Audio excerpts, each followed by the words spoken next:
budget, hear from all of you, and make any changes we need to make between first and second so that we can have a finalized budget by the end of this month for the city of Miami, which spends over $1 billion for you. So thank you very much for coming tonight, for your patience this afternoon, and for all of your advocacy, because this, believe it or not, does make a difference. When you show up, it really does make a difference, and hopefully you will see that tonight in the first reading of our budget. So I will start. I am Ken Russell, current chair of the commission for this issue. Mr. City Attorney, would you please read the procedures to be followed during the first budget meeting and related first budget public hearing? Thank you, Mr. Chairman. As stated this evening, the city is holding its first budget meeting and the related first budget public hearing for the purposes of fixing the proposed millage rate, adopting a tentative budget, and approving various agency budgets. There will be a final budget meeting and final budget public hearing on September 23rd, 2021 at 5:05 p.m. Pursuant to Executive Order Number 20-179, issued by the Office of Governor Ron DeSantis on July 29, 2020, municipalities may conduct meetings of the governing bodies without having a quorum of its members present physically or at a specific location, and utilizing communications media technology such as telephonic or video conferencing as provided by Section 120.54, Subsection 5, Section B, Subsection 2 Florida statutes. Any person who is a lobbyist pursuant to Chapter 2, Article 6 of the City Code must register with the City Clerk, comply with related city requirements for lobbyists before appearing before the City Commission. A person may not lobby a city official, board member, or staff member until registering. A copy of the code section about lobbyists is available in the City Clerk's office or online at municode.com. Any person making a presentation form or requested petition to the City Commission concerning real property must make the disclosures required by the City Code in writing. A copy of the City Code section is available in the office of the City Clerk or online at municode.com. The City of Miami requires that anyone requesting action by the City Commission must disclose before the hearing any consideration provided or committed to anyone for agreement to support or withhold objection to the requested action pursuant to Section 2-8 of the City Code. Any documents offered to the City Commissioners that have not been provided 7 days before the meeting as part of the agenda materials will be entered into the record of the City Commission's discretion. If any Commissioner thinks the documents supplied to the Commission fewer than 7 days before merit a continuance, the item may be continued by the City Commission. Pursuant to Section 2-33, Subsection F and Subsection G of the City Code, the agenda and the material for each item on the agenda is available during business hours at the City Clerk's office and online 24 hours a day at miamigov.com. Any person may be heard by the City Commission through the chair for not more than 2 minutes on any proposition before the City Commission unless modified by the chair. Public comment will begin when the chairman opens the public comment period and will be closed by the chairperson. Members of the public wishing to address the body may do so by submitting written comments via the online comment form. Please visit miamigov.com/meeting instructions for detailed instructions how to provide public comment using the online public comment form. The comments submitted through the comment form have been and will be distributed to the elected officials and city's administration throughout the day so that the elected official can consider the comments prior to taking any action. Additionally, the online comment form will remain open during the meeting to accept comments and distribute to the elected officials up until the time the chairperson closes public comment period. Public comment may also be provided live at City Hall located at 3500 Pan American Drive, Miami, Florida, subject to any and all city rules. If the proposition is being continued or rescheduled, the opportunity to be heard may be at such later date before the City Commission takes action on such proposition. When addressing the City Commission, the member of the public must first state his or her name, his or her address, and what item will be spoken about. Any person with a disability requiring assistance, auxiliary aids, and services for this meeting may notify the City Clerk. The City has provided different public comment methods to indicate, among other things, the public support, opposition, or neutrality on the items and topics to be discussed at today's City Commission meeting pursuant to Section 286.0114, Subsection 4, Subsection C, Florida statutes. The public has been given the opportunity to provide public comment before and during the meeting and within reasonable proximity in time before the meeting. Please note, Commissioners have generally been briefed by City staff and the City Attorney on items on the agenda today. Anyone wishing to appeal any decision made by the City Commission for any matter considered at this meeting may need a verbatim record of the item. A video of this meeting may be requested at the Office of Communications or viewed online at miamigov.com. Thank you, Mr. Chairman. Thank you, Mr. Min, and I will only correct that the website you mentioned has a /, not a /. My apologies. Thank you, sir. I don't want him to go to the wrong place. All right. Oh, and I lost Commissioner Reyes. I guess I get to decide the budget all by myself. I'm lying. I need a quorum. I don't have it. But we can begin the issue of public hearing.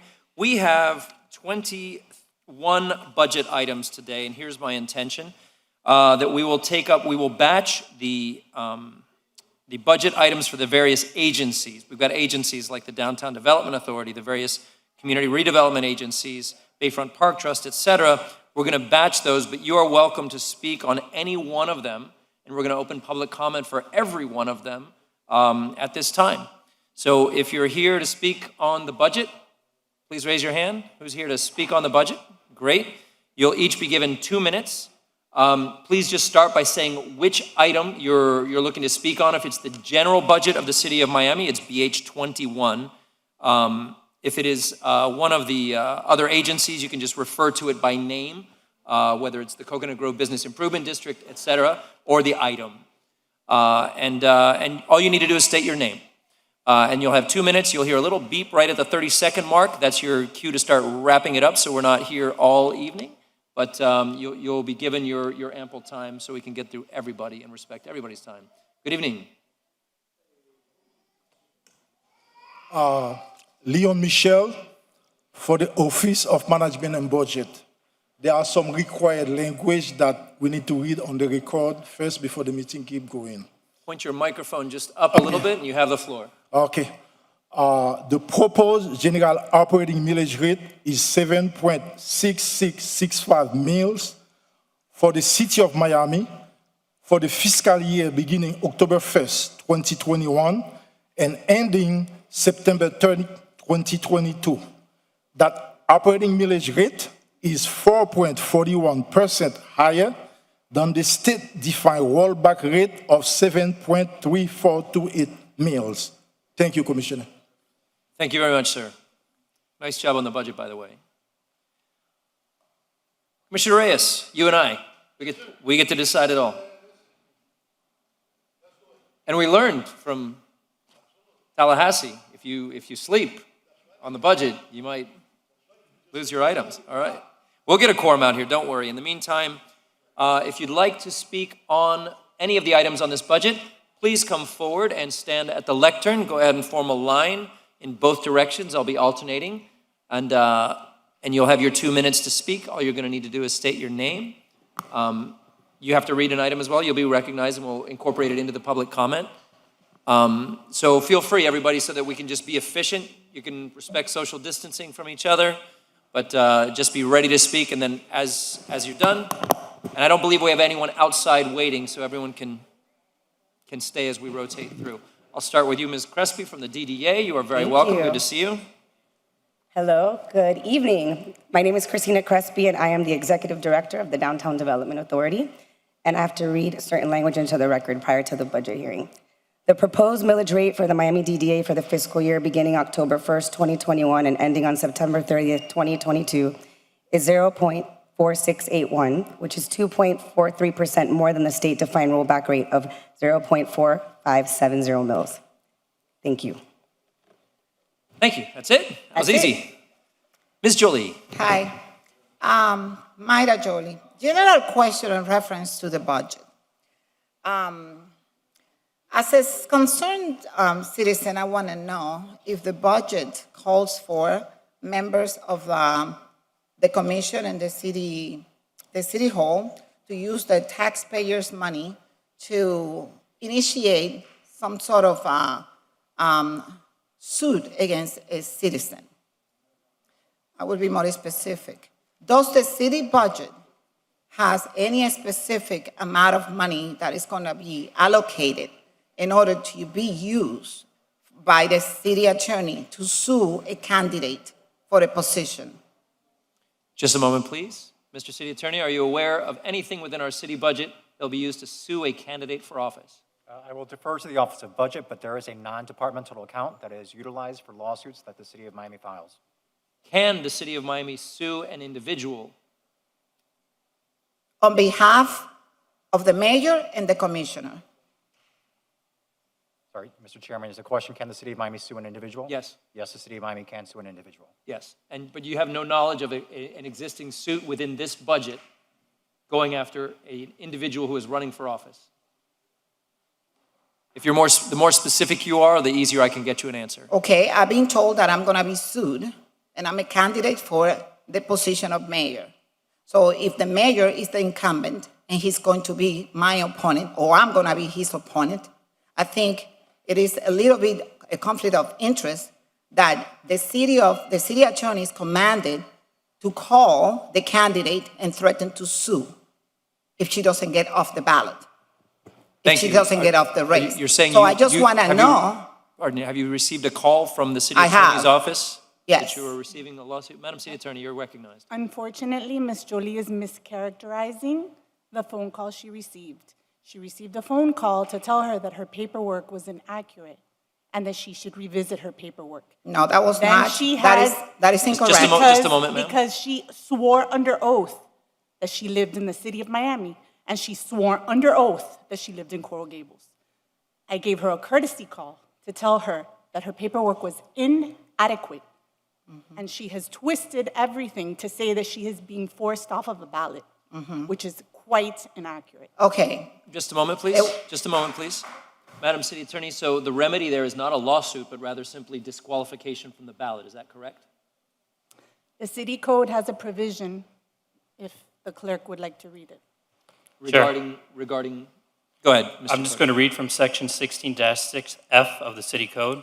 If the city clerk finds that the qualification papers of a candidate on their face are not in compliance with the applicable election laws of the state of Florida and in compliance with the applicable municipal charter or laws or ordinance, there's also another scenario that the qualification papers of any candidate on their face are incomplete or defective and are incomplete or defective at the end of the qualifying period.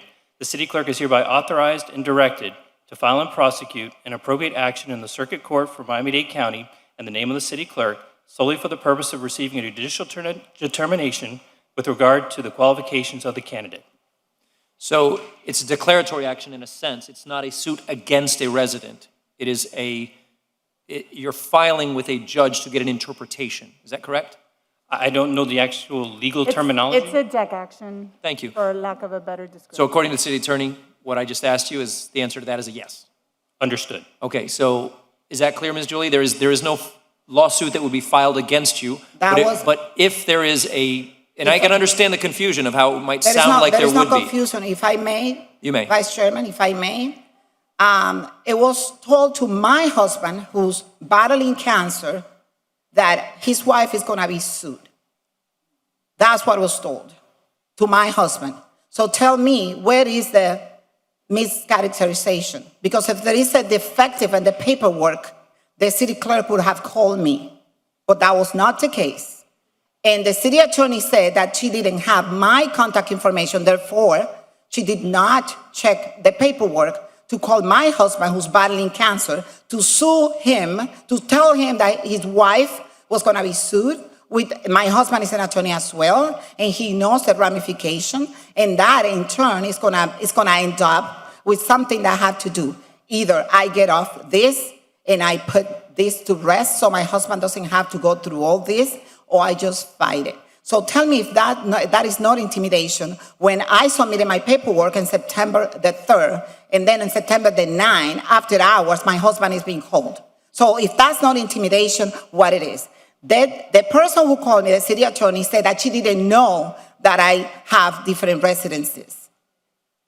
Why she didn't know? So she didn't review my paperwork and immediately called my husband, saying that, implying that I lie under oath. I'm an attorney as well. So I believe I know what I'm doing. And I don't have. Thank you. My husband is an attorney as well. And I don't think anybody in this legal community have known my husband or myself for being cheaters or liars.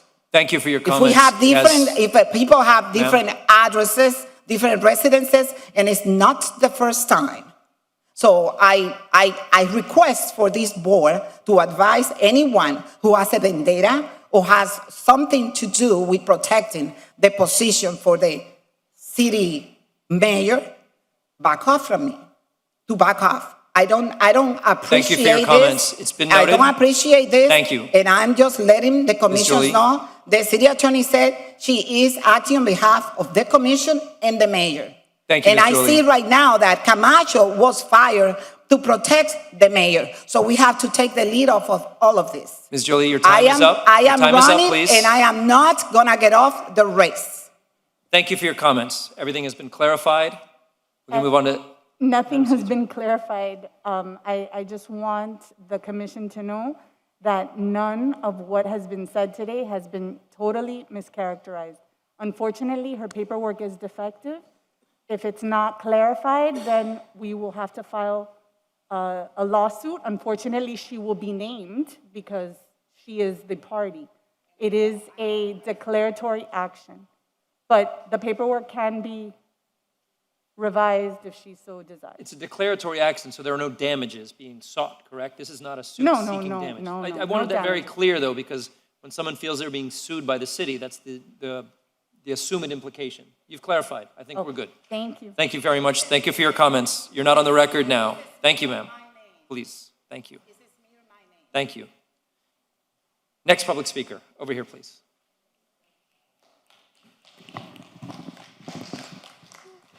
Please hold your applause. Hello, I'm speaking on topic BH1. My name is Gabriella, and I am a sophomore at Coral Gables Senior High. I was born and raised in Miami, and my whole life has always had nature in it. Whether it was bike rides with my dad or going to the beach, I'm so grateful to live in such a beautiful city. I've learned to cherish and appreciate Miami. But when I see the predictions of sea level rise, a feeling of worry overcomes me. Because this place, which I love, has a chance of being destroyed. Whether it's a torrential hurricane or flash floods, destruction is inevitable with the increasing threat of climate change. Unless we make sure to protect our city, the effects of climate change, which we are already seeing, will be enough to leave a long-lasting impact. An impact that I will witness and have to live through. This is why I stand before you today as a concerned citizen. In order to keep the magic in our city, we need to protect it from what's to come. We are already witnessing the effects of climate change, with sea level rise and stronger hurricanes. Can you imagine what catastrophic damage a Category 5 hurricane would do to our city, or what sea level rise would do to buildings after what we saw with Surfside? This is precisely why we are asking for at least $80,000 in order to make sure the Division of Resilience and Sustainability is able to have one more program manager. I trust that you will have the good sense to designate these funds into the future of our Magic City. Thank you. Thank you for your comments. Thanks for coming out. Please hold your applause. Good evening, Commissioners. I am here also to address climate change in a way. Since 2013... Your name again, sir? Philip Suarez, sorry. Thank you. Since 2013, there's been a drastic depopulation of the seagrass in Biscayne Bay. Vice Chairman, this is part of your district, and it is quite dire. 75% of the seagrass has now died, and it is putting a critical cascade effect into that ecological system. Around this time, 2013, another development has happened within the Port of Miami, which is not directly under the city's control, but is in the area of your district. A system called open loop scrubbing was implemented on a vast array of ships within the cruise industry. This is a very interesting problem because it addresses one part of climate change in the fact that these ships put out about 375 million cars worth of sulfuric oxide a year. This open loop scrub takes that emission and caps it. However, because it is open loop, these impurities from the fuel come out in another way. So if I'm going to go ahead and explain this, it's essentially cruise ships buy dirty fuel because it's cheap. The fuel that they burn is 2,000 times more sulfuric oxide than regular diesel. These impurities come out because it is an open system. It is not a closed loop, so they don't keep it within the ships. So what happens is, instead of being exhausted into the air, these ships leave these impurities in the water. So what you have is an effect where direct action is being negatively affected towards these seagrasses because of this exhaust. We don't see it in the air anymore, but it's in the water directly. This is what happened in 2013 that coincides with this die-off is this mass implementation of the open loop system for these cruise ships. So my question is there a system to make the port a zero emission zone so that we no longer have these huge amounts of sulfuric oxide being dumped into the bay, which we're seeing the whatever, you know what the word is. Catastrophic. Catastrophic effects. So, if we don't do anything about this, seagrass is the one factor that provides oxygen to the entire ecosystem in the bay. Thank If we you. don't have seagrass, we don't have fish, we don't have larger mammals, we don't have an economy. You can't go to Joe's Stone Crab anymore because Thank there's you. not going to be any crabs. So we need to effectively put fines in for this make an implementation system that requires these open loop systems to be closed immediately. And if that has not happened, these fines need to Thank be you. levied. Sorry, the time is up. Mr. City Attorney, if you could just later on with my office, try to get me some jurisdictional information with regard to the port Yes, and sir. ships that go in and out of the port over potentially City of Miami submerged lands. Yes, sir. Thank you. Next comment, please. Hello. Hello. Good evening, honorable commissioners. My name is Gianna Hudden, and I am a 17-year-old Miami native.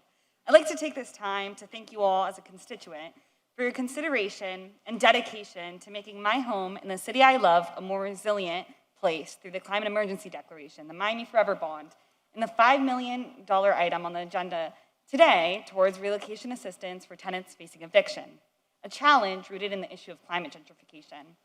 In Miami, we experience climate change every day. We see the king tides flood and inundate the roads. We feel the extreme heat. We see the utility bills rise, stressing my single mother since it's so hot that we need to raise the AC. We see the blue-green algae tides kill fish and hurt our bay. The list is endless. We need the staff and fiscal resources to meet the scale of this crisis. I'm asking you to prioritize climate resilience in the city's proposed budget, adding at least $80,000 to retain the second program manager for the Division of Resilience and Sustainability. We cannot allow other departments that lack the experience and skill set to handle the most sensitive of plans. I'm asking you to care for me and see the hope in my generation and the potential and invest in us. This isn't a distant problem. It already impacts me on my way to school, my mom's finances, my neighbor's jobs. As commissioners with a difficult job, I know you guys have been here forever today, and I deeply appreciate it. I know you all care for the city, and you're here and you have this job because you care. So please help me protect my home. I ask that you increase funding for the Resilience Office and increase full-time staffing to protect your constituents now and in the future. Thank you. Thank you for your comments. Chair, my apologies. Can I get the speaker's name again? I'm sorry, could you say your name again, please? Into the record. Gianna Hudden. Gianna. Thank you. Thank you. Good evening. Good evening. My name is Camilo Mejia. I'm the Networks Director at Catalyst Miami, also a resident of Coconut Grove. You're my commissioner, Commissioner Russell. Thank you for the opportunity to address you tonight.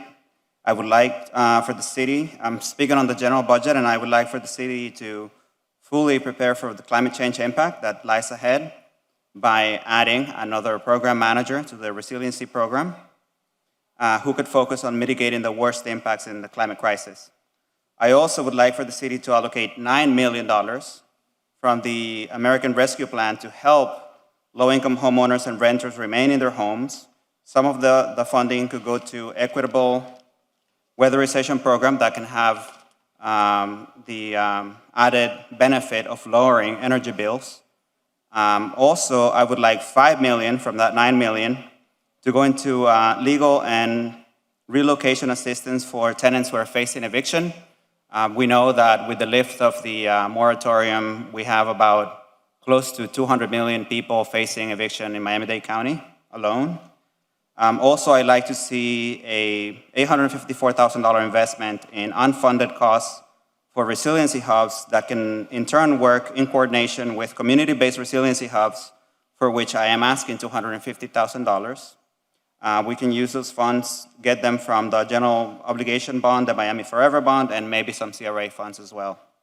Lastly, I'd like $10 million from the American Rescue Plan to go to a grants program to help small business owners and residents to go into disaster preparedness and mental health, as well as $40 million to go into affordable housing programs with a focus on Miami renters living under 60% AMI, who are 3 times as cost burden as all other AMI categories combined.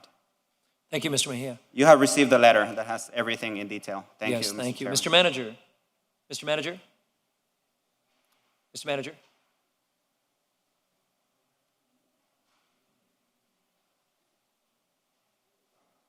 Good evening.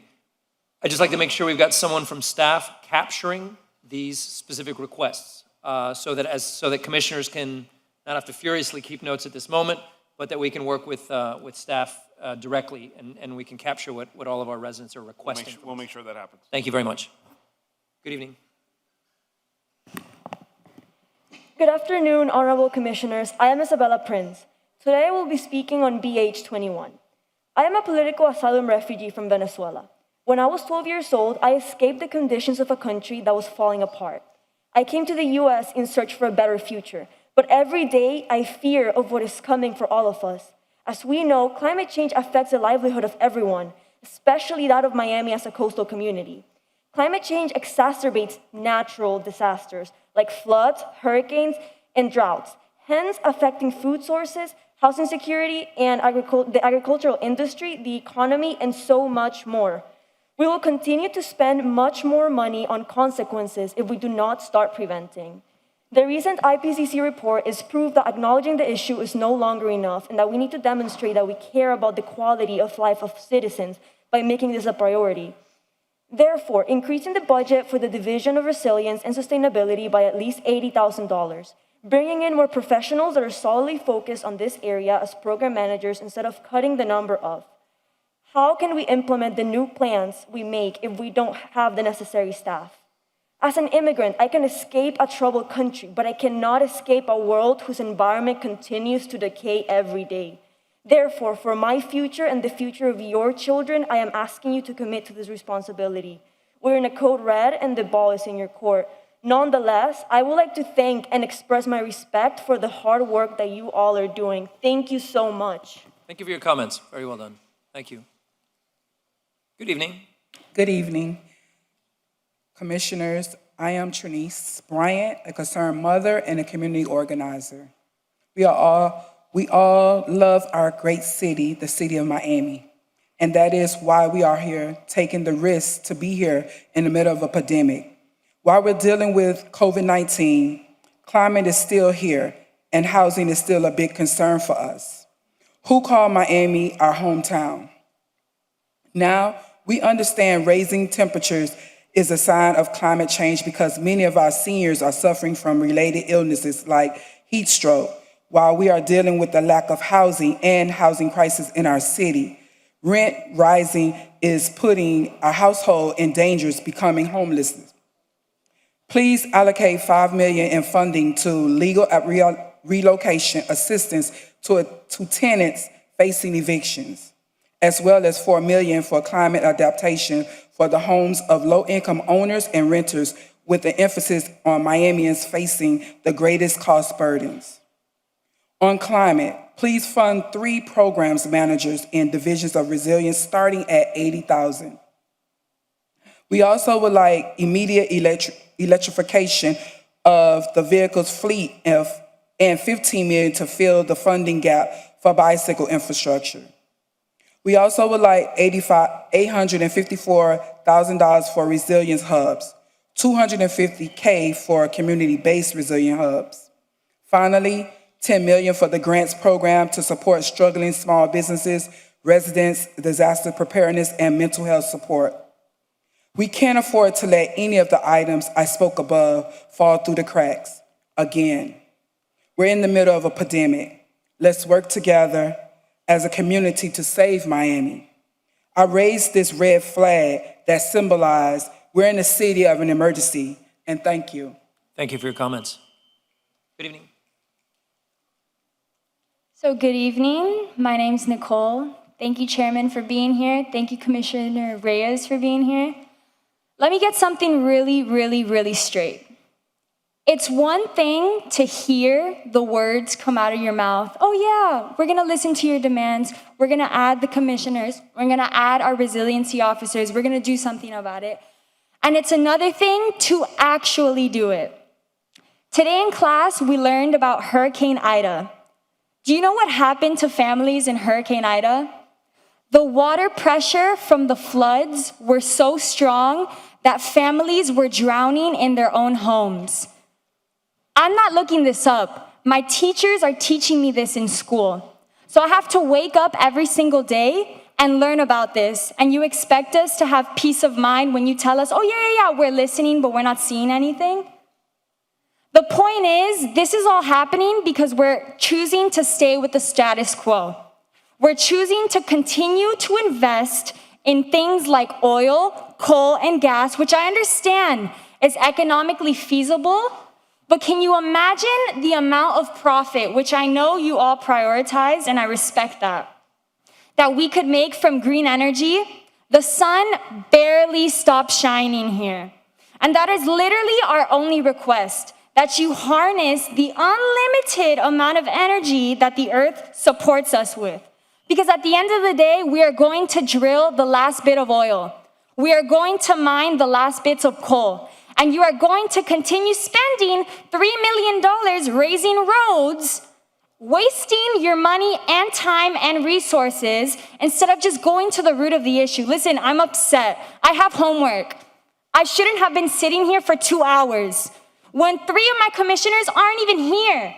It's a joke to hear you all say that you're doing something when you all were looking at your phones, when high schoolers that are scared for their future are speaking to you. I'm being so serious with you. So let me get this straight. I want to see action. I don't want to hear words, and I respect you so much, Chairman, for speaking to us and for actually doing something about it. But our resiliency officers need to go to the root of the issue. And you know what that is. And you are going to make so much more profit off of it, harnessing green energy. And we aren't here to fight you. Instead, I invite you to work with us because we get educated on this every single day. They scare us more and more every single day. For a long time, I felt pointless going to college, studying for a future when my own university gives money to fossil fuels. It's a joke. It is a joke. I am waiting for action, not for words. So what I would love is for you all to use the hundreds of millions of dollars to invest in green energy. Don't obviously add resiliency officers, but add them if they're willing to actually do something. Raising roads, that's something that you're gonna have to do every 10 years. Dealing with storm surge, that's something that's gonna get worse. Hurricane Ida could have been you and your family. And it will be if we don't stop. Thank you. Thank you for your comments. Please hold your applause. Thank you. Same way we keep people from booing, we try to keep it just very civil decorum here. Thank you. Good evening. My name is Jeanette Ruiz. This mic is real close. Thank you to the commissioners who are here listening to us, and I do hope that everything that is being said here is being recorded so that the commissioners that aren't present have a chance to review it. I'm sorry, I wanted to clarify something for the record. Hold on, hold. For the record, we're wired into this place, you all talking. We can't go anywhere in this building and not hear you and or see you, for the record, right? If I go to the bathroom, I'm listening to you. If I go to my office, I'm listening to you. If I go in the back to talk to the administrator, I'm listening to you. So for the record, there's no place we can go in this building where we cannot hear or see you. Just for the record, okay? I appreciate that, Commissioner Watson. I hope that those who aren't present are listening and hearing us, okay? Thank you so much. So I've lived and worked in Miami my entire life. This city is like no other, and I care deeply about its preservation, which is why I'm here today advocating for dollars to be allocated to climate action. I want to thank the Division of Resilience and Sustainability for their hard work and commitment and their recent efforts of the Greenhouse Gas Report, Green Economy Report, and the monthly Public Resilience Action Forum calls. We greatly appreciate what they've done to outreach to the community. This is exactly why we need to invest in more manpower to not only mitigate greenhouse gases, but adapt to present-day effects of flooding, stronger storms, as mentioned before, and extreme heat. We need multi-year commitments of 3 program managers to continue to mitigate the impacts of our climate crisis, but also to communicate the city's most hard-to-reach residents about how they can achieve climate resilience. And along those lines, I would also like to support $4 million from the American Rescue Plan allocation targeting low-income homeowners, renters, and owners of low-income rental units, as well as an additional $5 million for legal and relocation assistance for evictions. Thank you so much. Thank you for your comments. Good evening. I'm speaking on topic BH1. My name is Allison Harrison. I'm going to be sharing a poem from my heart, and I thank you all in advance for listening. This poem is titled, "It Is Time." We are not protecting nature. We are nature protecting itself. We are not just asking for higher importance to be placed on protecting Mother Earth. We are demanding reverence to be shown for the unfathomable beauty that exists in this place that is our home. Other planets are not like this. Forests of 500-foot-tall trees, warm hugs from the sun that make your skin and heart glow. Endless oceans miles deep with 150-ton beasts swimming around. Deserts, beaches, mountains, glaciers, rainforests, all existing in one place. Again, I say, other planets are not like this. We aren't simply asking for change because we know that it's the right thing to do. No. We are asking for change because as our Mother Earth is hurting, we are hurting deeply. As her forests light on fire and shrivel up, our hearts do the same. As her grounds ferociously shake and turn to rubble, our hearts, all of our hearts, do the same. But we learned our resilience from her, so just as she stands tall through it all, our hearts do the same. When we walk barefoot in her grass, we hear her, we feel her, and she is crying, she is screaming, she is demanding that action be taken. And she demands very sternly. She floods and collapses cities. She rises the temperatures and the sea levels, and we don't listen. People who have the power to make changes ignore the cries and screams. And these cries and screams are just warnings, because let me tell you, if our Mother Earth decides enough is enough, we are all gone, and she is finally at peace. So if we want to continue living here, we must take action. We must allocate our assets to preserving and protecting this planet, because really, what matters if our city gets destroyed and we have nowhere to live? You know what you need to do. It's time to step up and do it. Thank you. You have the tools. Turn your head around, face the problem. No more turning a blind eye. Even someone who's blind in both eyes would still know what needs to be done here. It is time. Thank you. Thank you for your comments. Next speaker, please. And when you hear the 30 seconds, please start to get to the wrap-up portion. I know there's a lot of pre-written comments to be made, but we need to try to keep everything within 2 minutes. Thank you. Hi, good evening. My name is Yanelis Valdez, and I'm the Director of Organizing and Advocacy at Engage Miami and a City of Miami resident. I'm here to speak on item BH21. I learn with and from young people across Miami, imagining together a better future for our city. Our climate crisis comes up time and time again as one of the most pressing issues of our lifetime. It makes it hard for young people to dream.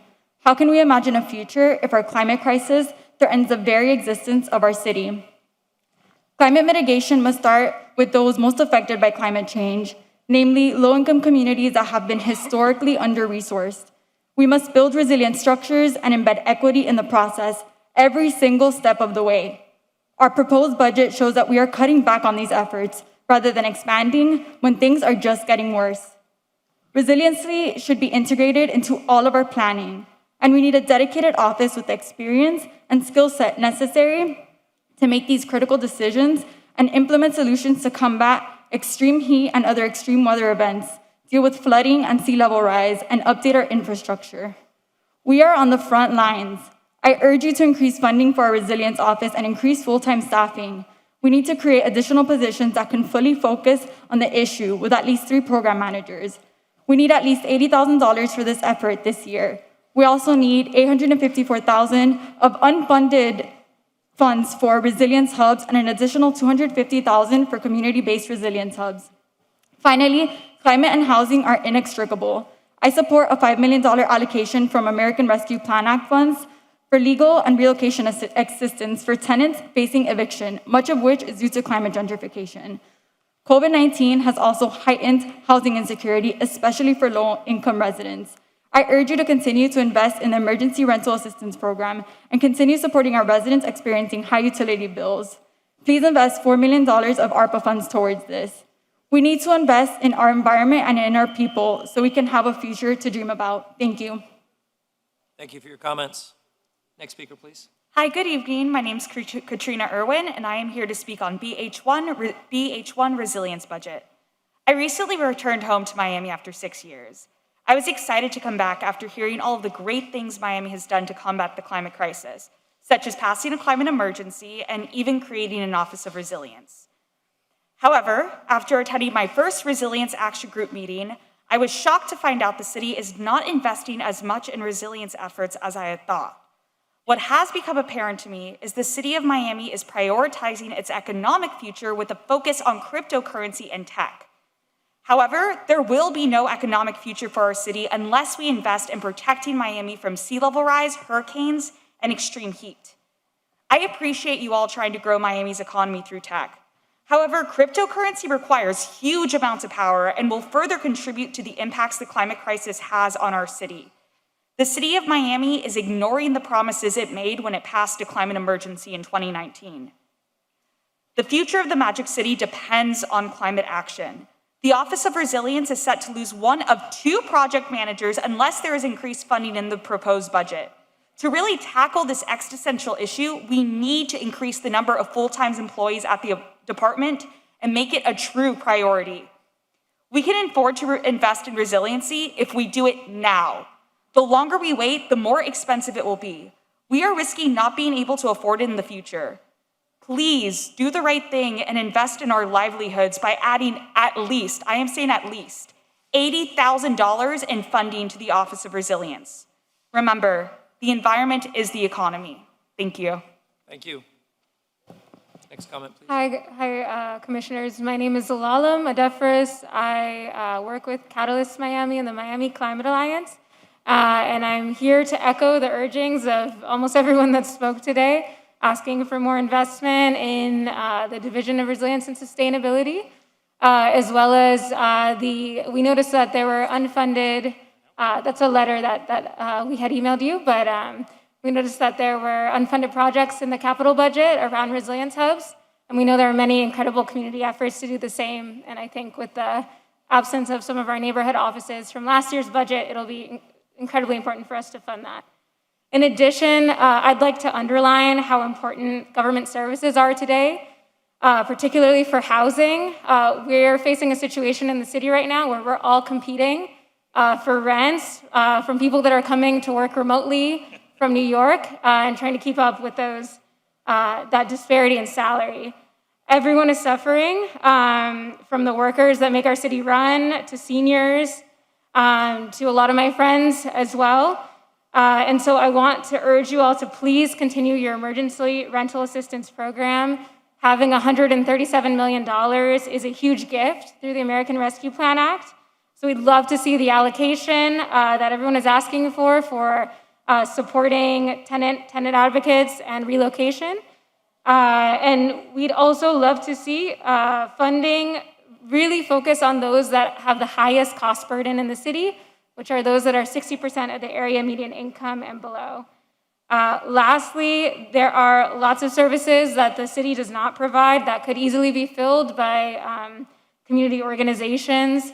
So I encourage you to create a grants program for financial assistance, small business assistance, mental health, disaster preparedness, and other critical community needs.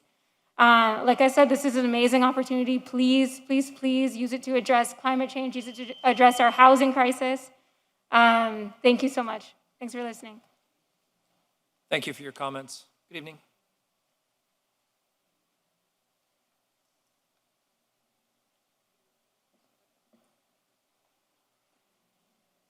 Good evening. I'm Sean DeSales on behalf of the Climate Alliance. Code Red. Code Red for Miami. Code Red for humanity. Code Red for everybody. We are amidst a dire, dire climate crisis. Do you go outside much? Do you actually see what happens when it rains? I work in Miami Beach. I can't get out in the street without at least ankle deep in rain. Passing the curb, of course. I don't know about you, but I'd like to take my kids out to see our beautiful beaches, walk along our precious palm trees, coexist amongst our diverse but yet dwindling wildlife. There are still $127 million left in the ARP. I just want 80,000 of those to be put into 3 additional managers. More hands on deck. This is a crisis. I'm sure my peers have explained this more than enough than I ever could. But in the Division of Resilience and Sustainability, there's just one manager there. It's like being at the DMV with one line. No, I don't mean to be funny, but that's literally how it is. I have 3 questions for you. Well, not just for you, but for everybody in this room. Do you feel the rain, or do you just get wet? Do you see the storm, or do you just get swallowed up? Do you see the fire, or do you just get so hot you just burn up? I don't want us to burn up. Fund our Earth, Miami. Thank you. Thank you. Good evening. Good evening, commissioners. My name is Daniel Alvarez. I am a business owner in the city of Miami, and I'm here to speak on point BH21 of the climate.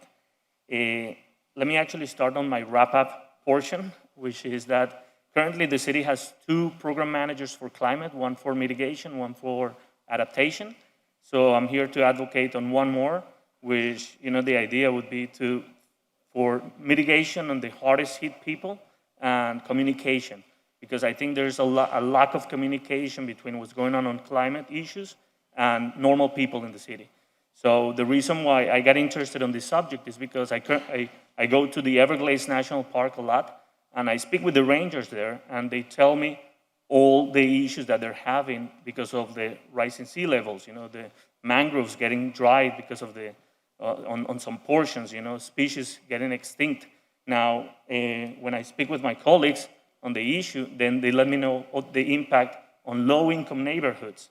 The hurricanes getting harder, and that's the reason why I got involved in this subject, because I think it's important to plan for the long term.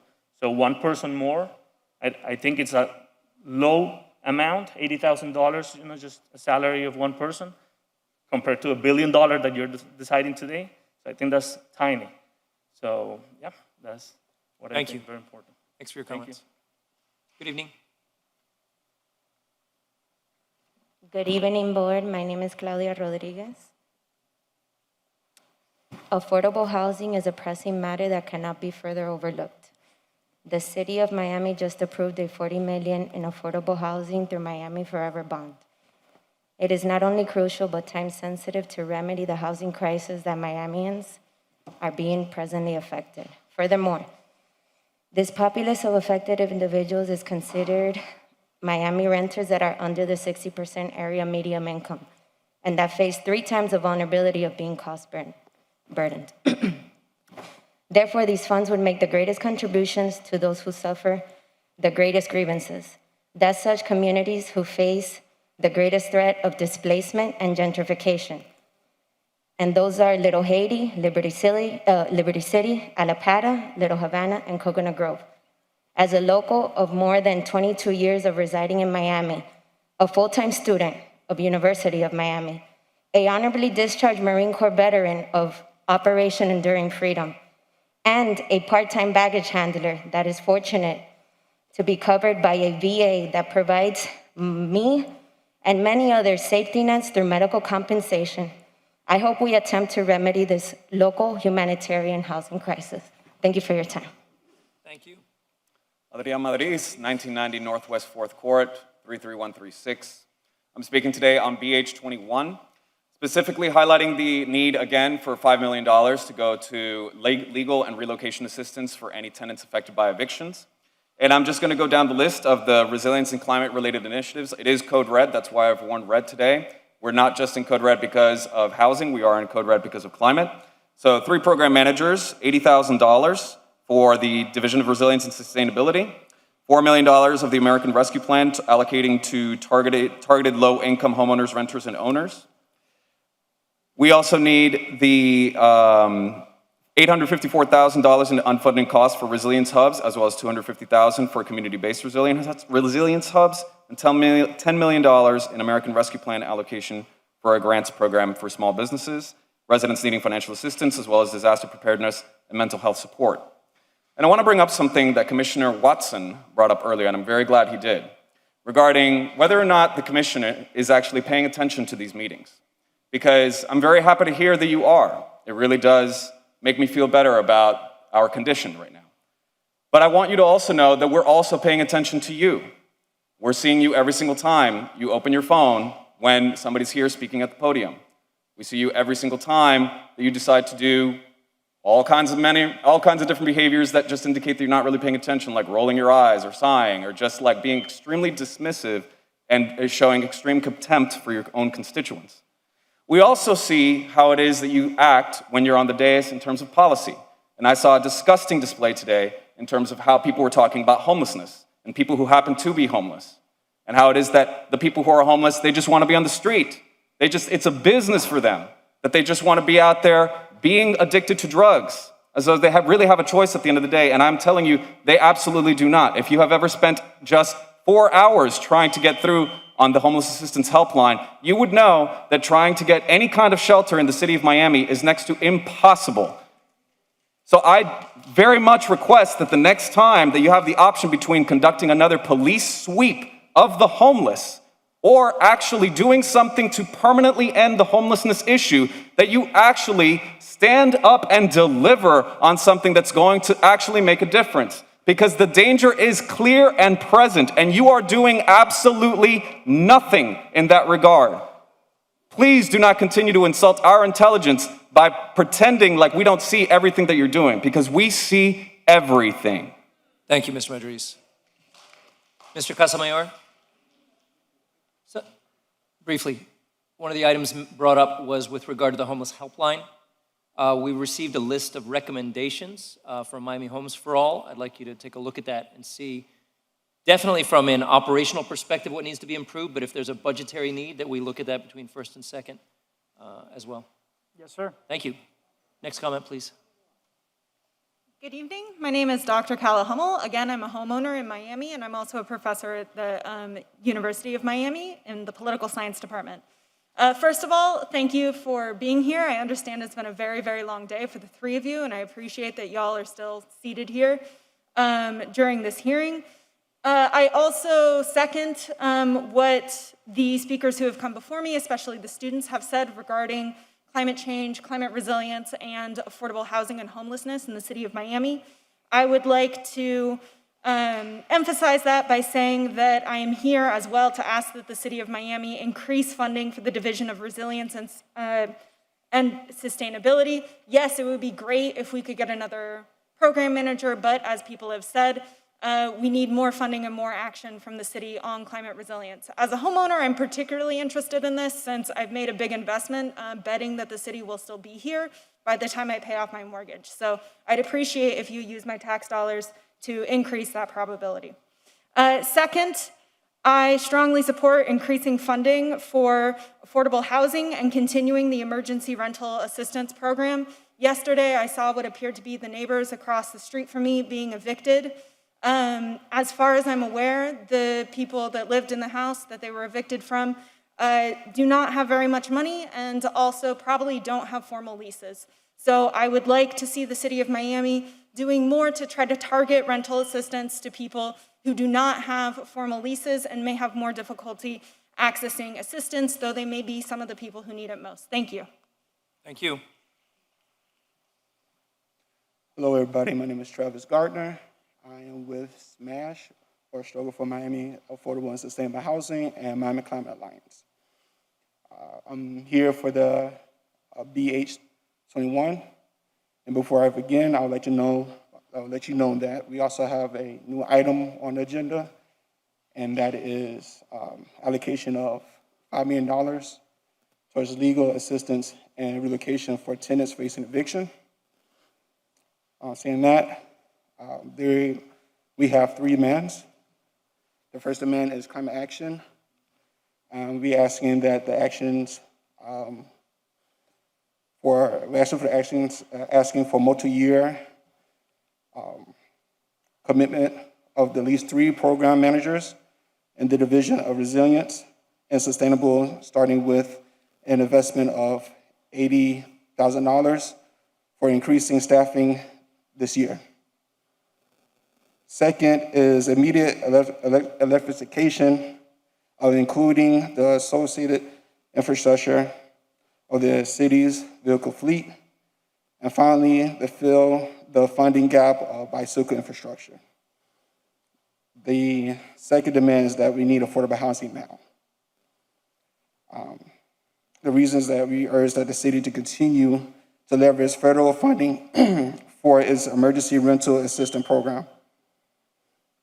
Third is that we see the continuations of programs like Miami, Keep Safe Miami, Single Family Home Rehabilitation, and AC Giveaway be supported through the $4 million American Rescue Plan allocated towards low-income homeowners, renters, and owners of low-income rent units.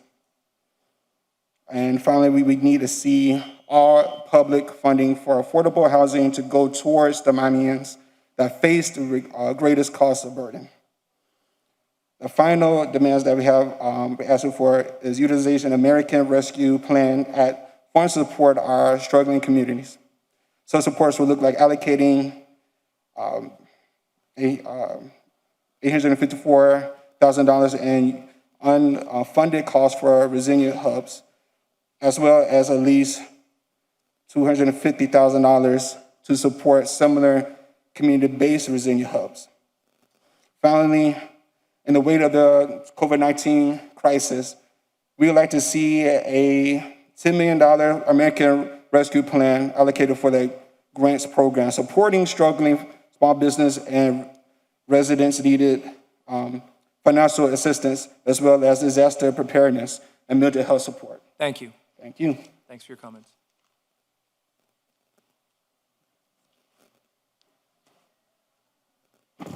Mr. Chairman, Commissioners, thank you for your time this evening.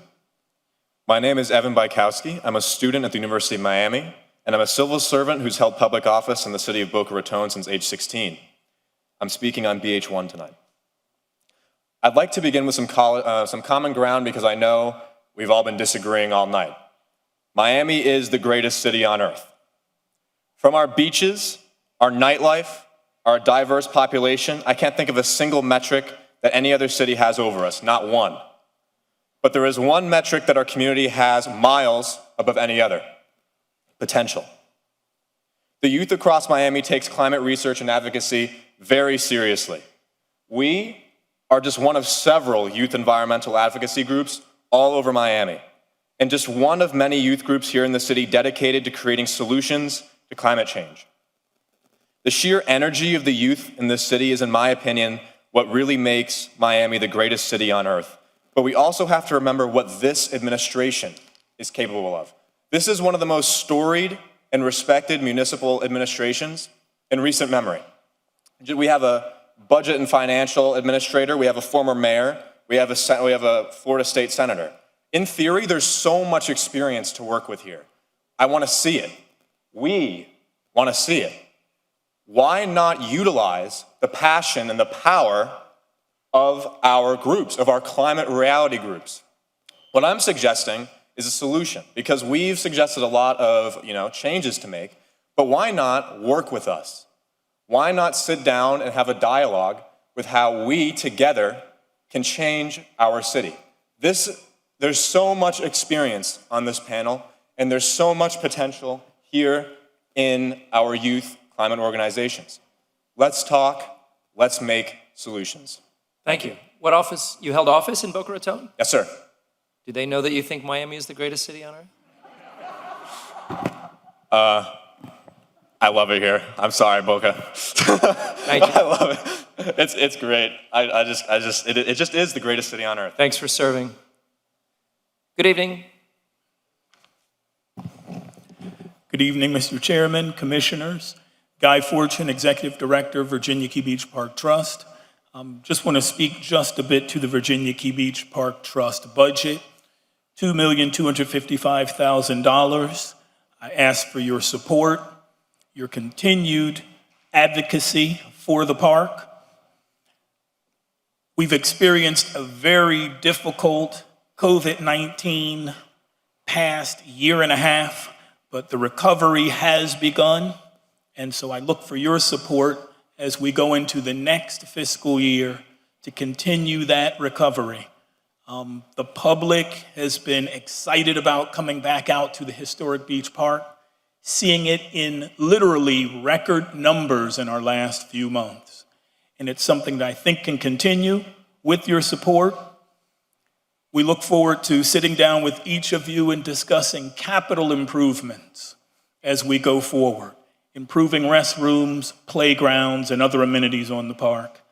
Sea level rise is apparent, and that is something that we'll have to discuss over not just this next fiscal year, but moving forward on what this stretch of 1 mile of historic beachfront will look like in the future for these other generations of Miamians who do want to enjoy this space the way it has been for the past 76 years. Thank you for your support. We look forward to continuing with you. Thank you, Mr. Fortune. Next comment, please.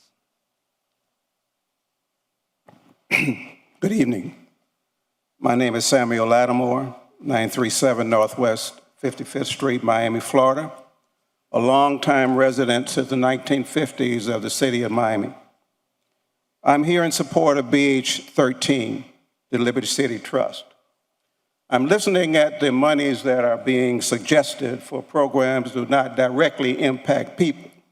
And I'm talking about the people that we are advocates for. I'm a president of the Charles Hadley Neighborhood Association, a nonprofit organization primarily made of seniors who volunteer their time and effort to improve the conditions of seniors and children, and to help with some environmental issues as it relates to the degradation of the Liberty City area. I'm here to support this organization because they support us. Without the Liberty City Trust for the last 6 years and helping us deal with children who are impacted by crime and violence, who helped us deal with seniors who find themselves in some unusual places that they had not anticipated, primarily seniors of color. I'm here to talk about the way that they've helped with the homeless housing issues. Without them, we would not be able to and not have been able to get 10 buildings, unsafe structures demolished. Without them, then their support, without that program and their support, we would not be able to do the things that we do. So I encourage you to support that budget because we need here, for those of us who are still facing the struggles that we experience in Liberty City, Model Cities area. Thank you very much. Have a nice evening. Thank you for your comments. Good evening. Good evening. Leroy Jones from Neighbors and Neighbors Association. First, I want to ask your support in the Liberty City Trust item, BH 13, as well as the Overtown Southwest CRA PH 7 item. And also I want to say maybe your second year in office, Commissioner, you supported a grant program that I did in your district. So 23 years ago, Neighbors and Neighbors Association created the Mom and Pop Grant Program under my leadership as a director. The what grant program? The Mom and Pop Small Business Grant Program. 23 years ago, and 23 years ago, it's still going strong. It's a county program, and it's offered in all 13 county commission districts. So here's my request.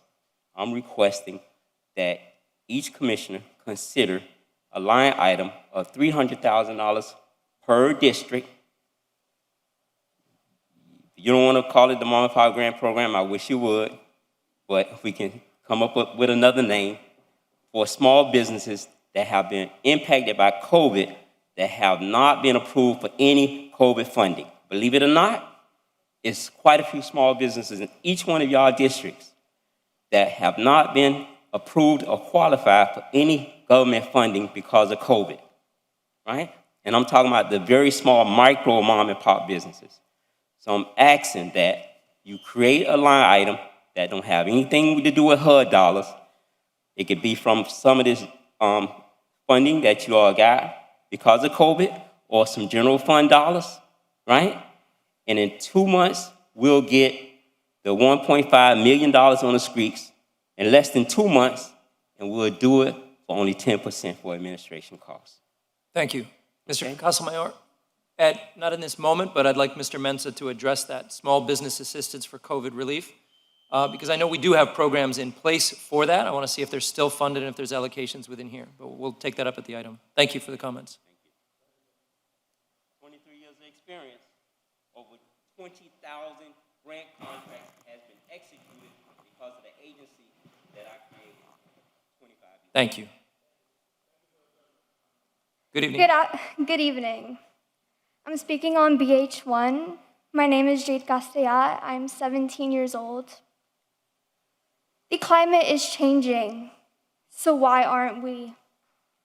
I'm not just talking about speaking about change, I mean action. Thank you for what you are doing.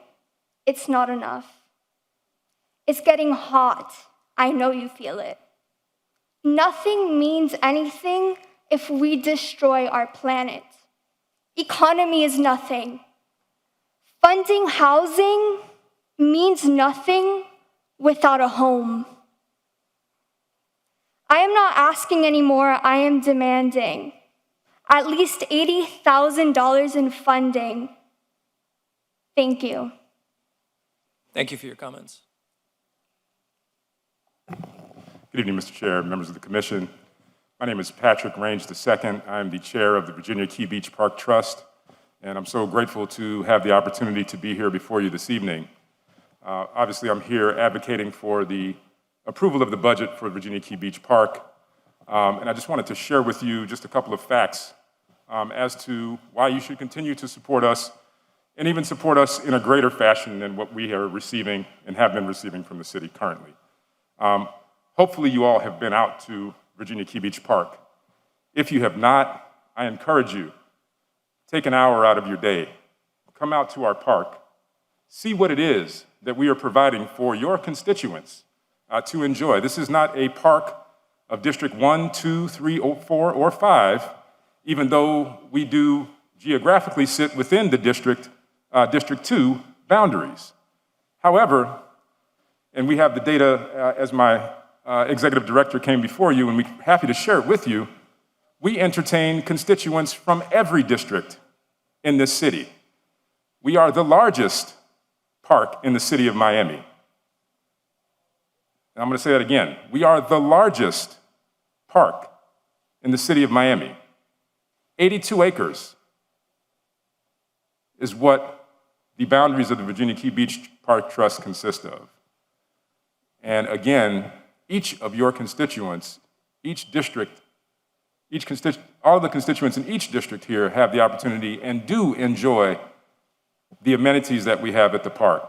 And so we want to encourage you to continue to support us. As many of you know, all of you know, we are in the process of building a museum. It will be the first museum here in the city of Miami dedicated to the African American and Bahamian immigrant experience. Also highlighting the environmental features of our park, because we have a number of endangered species, protected species that are there before us. So again, I want to thank you for your support. However, we don't share the same support that many of the other parks in the city do, many of the other trusts in the city do. And ask yourself, is that really fair? But ask yourself that after you've had a chance to go out and see the wonderful things that we're doing out at Virginia Key Beach Park. Thank you so very much. The only blue water beach in the city of Miami. It is. It's the only blue water beach in the city of Miami. It's the only beachfront property in the city of Miami. Thank you. I have memories of the concession when I was a little kid. Yeah. Thank you. Good evening. Hi, my name is Lynn Purcell, and I'm here to reiterate and advocate what Climate Alliance has said, had been saying before in front of you all. I just want to thank every one of you all that sit here on this diocese and work for us as people. Also, I wanted to say that I noticed that throughout this here section that we had a lot of sidebars going on, not just pointing the finger at Mr. Watson. Everyone had sidebars. And I'm saying, like my professor told me, I hope each and every one of you all are not just listening, that I hope that we are being heard, and I hope that we do something about this here. Thank you. Thank you for your comments. Good evening, sir. Good evening. My name is Caleb Freestone, and I'm speaking on the budget for the houselessness assistance. I'm listening to all of these extremely well-researched and articulate speeches, and I can't help but thinking that, or wondering whether or not their facts and figures are already obsolete. Just today, this council passed 3 resolutions designed to criminalize and make the lives of the homeless miserable, more miserable than they are already. You also passed the first reading of an ordinance designed to increase the criminal charges against the homeless. The facts and figures that were relevant yesterday are already obsolete. We need greater funding to mitigate the actions that you yourselves have taken today. And Vice Chairman, I recognize that you made many, many attempts to compromise with your colleagues, all of which were shot down. I'll be honest, I did not like all of your compromises, but I recognize that they were more forward-thinking than your colleagues. You even proposed working with a mayor from a different party than your own. And yet, your colleagues shot every single one of them down. They would not even wait 2 weeks to talk about these criminalization policies. That is why I believe that there needs to be further funding to mitigate the harm that you guys have caused today. Thank you. Thank you for your comments. Is there anyone else here who would like to speak regarding the budget, any one of the items on tonight's agenda for the budget? Going once, going twice? All right, we will close the public comments section for the budget. Thank you all very much for your advocacy. Tonight's vote will not be the final vote. We will be taking up the budget once again on the 23rd, correct? To finalize. But in the meantime, we have noted everything. And I would like to say, and some may find it hopeful, that in tonight's budget will be reflected an additional new funding for the Resilience Department of $388,000, not just $80,000, but a newly funded CRO, independent of the Public Works Department, a deputy CRO, and a program manager. That'll bring the total staff to 5, which is a significant increase and gets us much closer to where cities of our size are staffing their resilience departments. So this is a big win, and thank you all for your advocacy. You'll see that in tonight's budget as it passes on first reading. All right, commissioners, I would like to take up BH 2 through 19. No, I'm sorry, 2 through 18. This would be, I'm sorry, no, that's the assessment. Yes. Yes, 2 through 17. BH 2 through BH 17, that'll be all of the non-citywide issues, all of the agencies. Chair, Mr. Clerk. BH 2 is just a discussion item. BH 3 and the following agenda items are all resolutions. BH 2 is discussion item, the proposed millage and tentative budget. Which Christina Crespi already so we did not participate in that discussion, though. That was her. It was just a brief statement that she needed to make on the record, but you'll vote on their tentative millage and budget here with, BH. Right. No, I understand no action to be taken, but we did not have any chance for us to discuss up here, so I'll at least the idea is to do it on either BH 3 or 4. Understood. Is there anyone here who would like to discuss the DDA budget for that discussion item? Seeing none, I'll consider that item closed then, BH 2. So then BH 3 through BH 17 is on the floor. Is there a motion? Moved by Commissioner Carollo, seconded by Commissioner Reyes. We'll open for discussion. Casamayor, make sure I didn't miss anything. The budget that's been presented to us by Virginia Key Beach, can you go over the amount that is for again? Give me a moment, sir. Let me have my staff come out here with a document.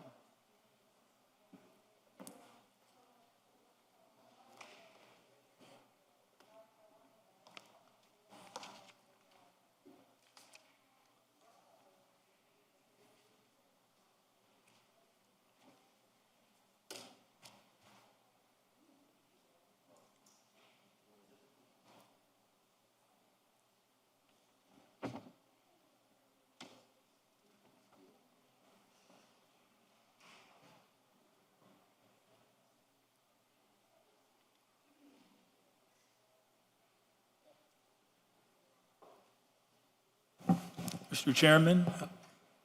Yes, you Chairman, recognize Mr. Fortune. Commissioner Carollo, I'll be happy to discuss any parts of our budget if No, I needed. just want the overall amount. The overall amount of the budget. $2,255,000. That's 955 in projected revenue generation, 300,000 from a contribution from the city of Miami, Okay, and $1 million from the Ultra Festival, if it does take place. We have a problem here, and I spoke to the manager on that, and he said that was not included in our budget, nor in theirs. Leon Michel for the Office of Management and Budget. Commissioner, when we spoke, I looking at the budget, there is $1 million for Ultra. There is $1 million for Ultra, and the reserve, that $1 million in the expenditure, it's like a zero transaction. You have revenue, 1 million, and reserve, 1 million. They put in their budget in case they have a contract, but technically it's a zero transaction. Well, look, you're telling me that the 1 million is a reserve. Yeah, it's reserve, meaning that it's revenue up and expenditure reserve it. That's zero, technically. The problem that I have is that, one, we will be voting for something that we don't know if it's going to happen or not. Secondly of all, there are going to have to be further discussions on that. It's not a given of the way that it happened before, why it happened. So, you know, if we don't have it in our budget, we're not projecting any monies from Ultra, as I was told in our general fund budget. No, I'm sorry. How can they have it in their budget? No, I'm sorry, Commissioner. We don't have it in our budget. They have it in their budget, and the way they present it, it's like a zero transaction. It's like a what? Zero transaction. Zero, no effect. $1 million revenue and $1 million reserves. Mr. Fortune, does your budget reflect how you would spend that money if it were to come in? Or is it just to be held in a reserve as well? It would be held. We do not. This happened 1 year ago when we were quite disappointed when the Ultra Festival did not take place due to COVID. And our budget at that time projected the $1 million from the event. But it is designed only that if it comes forward, we do not have that $1 million spent. I would recommend that none of your expenditures include an assumption of that revenue, because They do don't know. not. There's several things that factor, whether Ultra comes back, period, and then the policy discussion of how the revenue gets spent from Ultra, which is, I think, the root of where Commissioner Carollo is going. If I may ask, if Ultra comes in, Ultra is going to be it's not going to be from what I heard, it's not going to be at Virginia Key. No. Correct. It's going to be at Bayfront Park. At Bayfront Park. Why are we? There's 1 million from Ultra. It's going to be directed to Virginia Key. Well, I mean, I you can't don't blame him for understand. trying. I can. No, I mean, no, I can try too. I think it's an optimistic assumption that That's right, but because I could it try. was Well, there, Hey, was there at that time. If there is money, extra money for parks, I mean, I'm in a line. Now, where you stand to get some money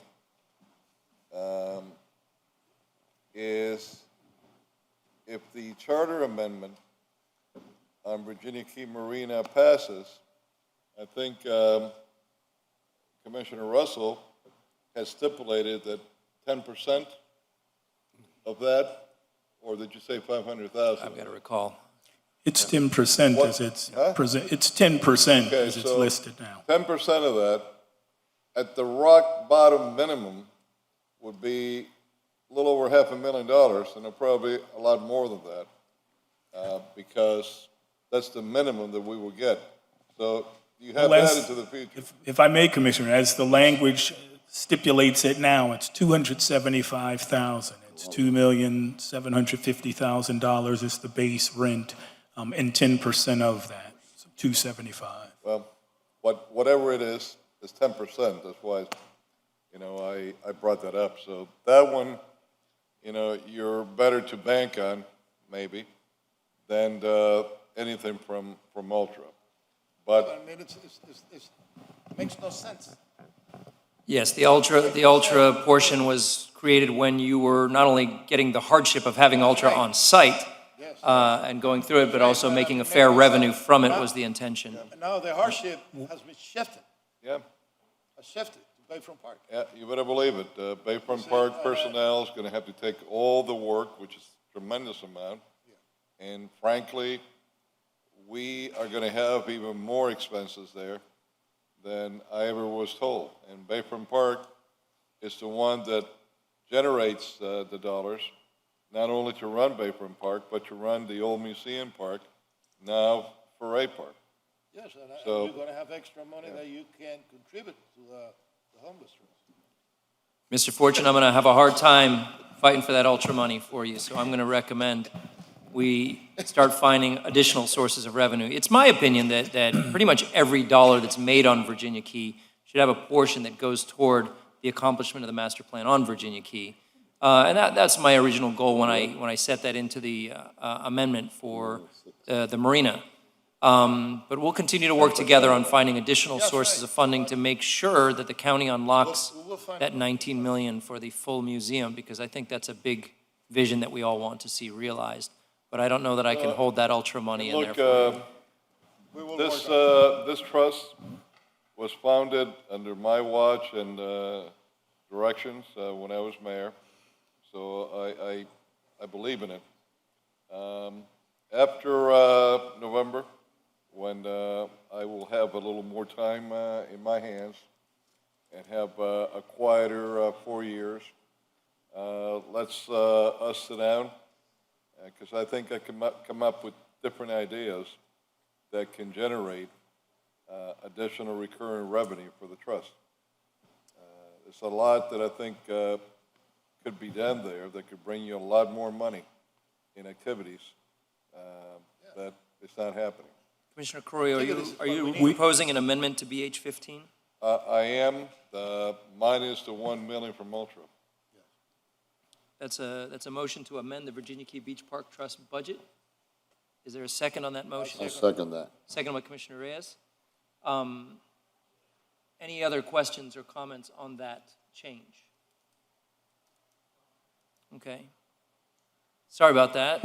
I look forward to working very closely with you, Commissioner Carollo, and all of you on the dais for additional and other dedicated funding sources for the trust. What I'm saying is, what I'm opposing, that the proceeds from Ultra, which takes place in a place, in a different venue, you see, be directed to and now that we will find the required and needed funds for for the Virginia Key to keep on continue operating. Yes, we will. We look for those dollars, and thank you, Commissioner Reyes, we look for those dollars largely for capital improvements on the property, so the American Rescue funds might be something that we can, But I'd like to commingle like that, you see, that's what thank you. okay? You're welcome. Thank you very much. Thank you very much. There's a motion, there's a second. Is there any further discussion on that amendment? We'll just take this item. Actually, if I'm batching them all, we can do the vote with all the amendments captured at once, right? So if we could just capture this amendment for now, and we'll keep discussing all of the agencies, please. Thank you. Are there other discussion, any further discussion on the dais with regard to BH3 through BH17? Actually, it's BH2, right? BH2 is already settled, that was the Okay. DDA, but BH3 is the actual approval of their millage, and BH4 is the approval of their budget. So Okay. you can still discuss DDA if you'd like. I call the question. All right. BH3 through 16, we have a motion, we have a second, we have one amendment. Is there any further discussion? Mr. Through Clerk. 17, correct? BH3 through Thank you. 17. Yes, thank you. Wynwood. It's been a long day. I don't want to forget Wynwood. Let me ask a question about the Yes, Miami, Commissioner. Miami Parking Authority. So we approving their budget now? Is that what's going, when you loop it all together, that's what's happening? Yes, sir, that's BH5 that's encompassed in this vote. All right. No question? No? Okay. And these are single reading items, correct? Yes. So we will not have a second bite at the apple at this, for these. Well, BH3 and BH4 are tentative, so they come back on the 23rd. 3 and 4, yes, I understand, I apologize. 5 through 17, done deal. Are a one shot. All right. So any questions now? Forever hold your peace, Commissioner Watson, on the Miami Parking Authority. Where's the, That's BH5. No, it's fine. It's fine. I mean. All right, we are ready to vote. All in favor of the motion, say aye. Aye. Any opposed? Motion passes as amended, unanimous. Thank you very much. And now we will take up the remaining, and we've already done BH1, so we will take up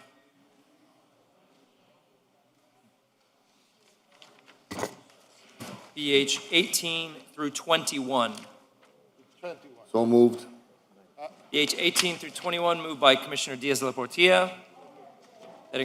Okay. Seconded by Commissioner Yes, but Reyes. I am proposing I second it, but I Okay. have a, Mr. Clerk, And Chair, just so you're aware, BH 20 is a first reading ordinance, so the title will need to be read into the record. okay, before we vote on 18 through 21, I want to, this is first reading, correct? yes, I'd like to go into the budget, City of Miami Police Department.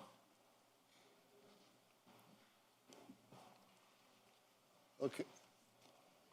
Okay, I agree with that. Before we go, I have an amendment for the Miami Police Department. And that amendment is. wait, is my dais about to defund the police? No. Oh, okay, just checking. No, Just checking. It's about Just a checking. position. Just to fund certain positions. It's about a position that says one civilian constitutional advisor at $200,000. I think that we have only one legal department, and the legal department is the one that should assign the attorneys, and they have an attorney. Why the chief wants to have? Because my understanding, if I'm wrong, Commissioner, maybe you're more knowledgeable of this, but when I heard, Little Bird told me there was like $205,000. 200,000. Oh, okay. 200,000. It's still pretty But- high but up. the It's thing still, is, it's still pretty high up there. The thing, they have. But they have 16 sworn officers, right? And No, one. 16, that's fine, that's fine. That's fine, I'm fine with that. And then one That one lawyer. civilian constitutional attorney, they have, how many attorneys do you have assigned to the police department? Two. And he wants, the police chief wants to hire his own attorney. Well, it's 2 plus all, so 2 strictly assigned to them, and then obviously my office does all the. Yes, I don't see why we have to spend at the addition of the can we- 100,000. I'm gonna explain it to So can you. we get rid of that particular position and just do the 16 sworn officers? Absolutely, As an that's what I amendment for was, now, and then we'll- that's what I was gonna propose. That's what that is my amendment. Yeah, I'll Okay, second so- that. No, So, Commissioner Reyes, you want to? No, well, we're gonna start with that. Okay, all right, can I get that from you? I'll rent it. Thank you. Okay. All right, Commissioner Reyes, can you be clear on your amendment, please? My amendment is to eliminate the one civilian constitutional advisor at $200,000. Yes. I don't know what those funds could go for additional police officers, which I'll be fine. But I don't agree with any department having their own attorneys, paid by But we could also, I don't know what I'm sorry, Rami. Yeah, of course. If we're gonna fund that amount of money, whenever we allocate it, maybe we give it to a city attorney's office to have an additional lawyer. Absolutely. Maybe We can do that. And that way. Move it back to the, Yeah, so we give you the I have no 200. quarrel with it. We shift it over to the city attorney's office. She gets her additional lawyer That that can might be serve good. that function. Good And idea. we. Good idea. Yeah. Good idea. So, Good point. Yeah, so we'll just do that. Okay, good boy. I accept that amendment. Thank you, My sir. amendment. It's an amendment to the amendment. Amendment. You're way too much Tallahassee here. I don't like that. More lawyers. No, lawyers You are want to be important. recognized. Good evening, Chairman, Commission. Jorge Blanco, Budget and Finance Manager for the City of Miami Police Department. I'm sorry, name Chair, of I the can't hear the speaker. A little closer to the mic, please. Sure. Jorge Blanco, Budget and Finance Manager for the City of Miami Police Department. The name that originally appears at constitutional policing, that was a concept that we were developing at the time of the budget, and it's a concept that exists in other police departments, such as Los Angeles, Houston, and most major metropolitan areas. That's the problem. This is the city of Miami. It's not Los Angeles, not Houston, sorry. Understood. Miami. We have our city attorney. I understand. We have our city attorney. We have a legal Let's, department, and this is let's Miami. not beat around the bush, okay? Yeah. When I was a young man, I was taken out to hunt, and this good old boy taught me that the first thing you do when you hunt quails, you flush them out right away. Well, let's flush this quail out. That's right. You get a good pointer, you get a good pointer to flush him out. This position already had a name, Yes. and the name was for someone outside of the state of Florida, from Texas, and they were going to be placed in this position. Okay. So let's not beat around the bush anymore with it. There is a motion. And they weren't even, they didn't even have the Florida bar passed, as far as I understand. That's correct. So, There's a motion. okay, so on that one, unless you want to wait for a few more, and we can lump them together, but. It's all going to be up you. together. So Okay. there's been amendment proposed. Okay. I'm sorry, who is the mover and There's an seconder amendment on the item? Commissioner Diaz de la Portilla, seconded by Commissioner Reyes. Got it. Does the mover Okay. accept the amendment? Here, Yes, I accept the amendment, which shifts the allocation to the city attorney's office, so the money's just shifted over there. That's the amendment to the amendment. Now- That the amendment- His amendment, it was his amendment, it was Commissioner Reyes' amendment. Yes. I have an amendment to the amendment, Commissioner Correa seconded the amendment as amended, and now we just vote on it. No, we don't vote until we do everything. No? We'll batch all the amendments, and then Yeah. we're going to go forward. You wanted to say something? No, I just wanted to clarify, right? It So doesn't the- matter how it was, that we understand what it was. So I Todd. can't talk to your comment of whether the position is clarify now before you identified for vote. someone or not. I'm not privy to that, right? So the correct title for the position would be Deputy Director of Professional Standards and Policy.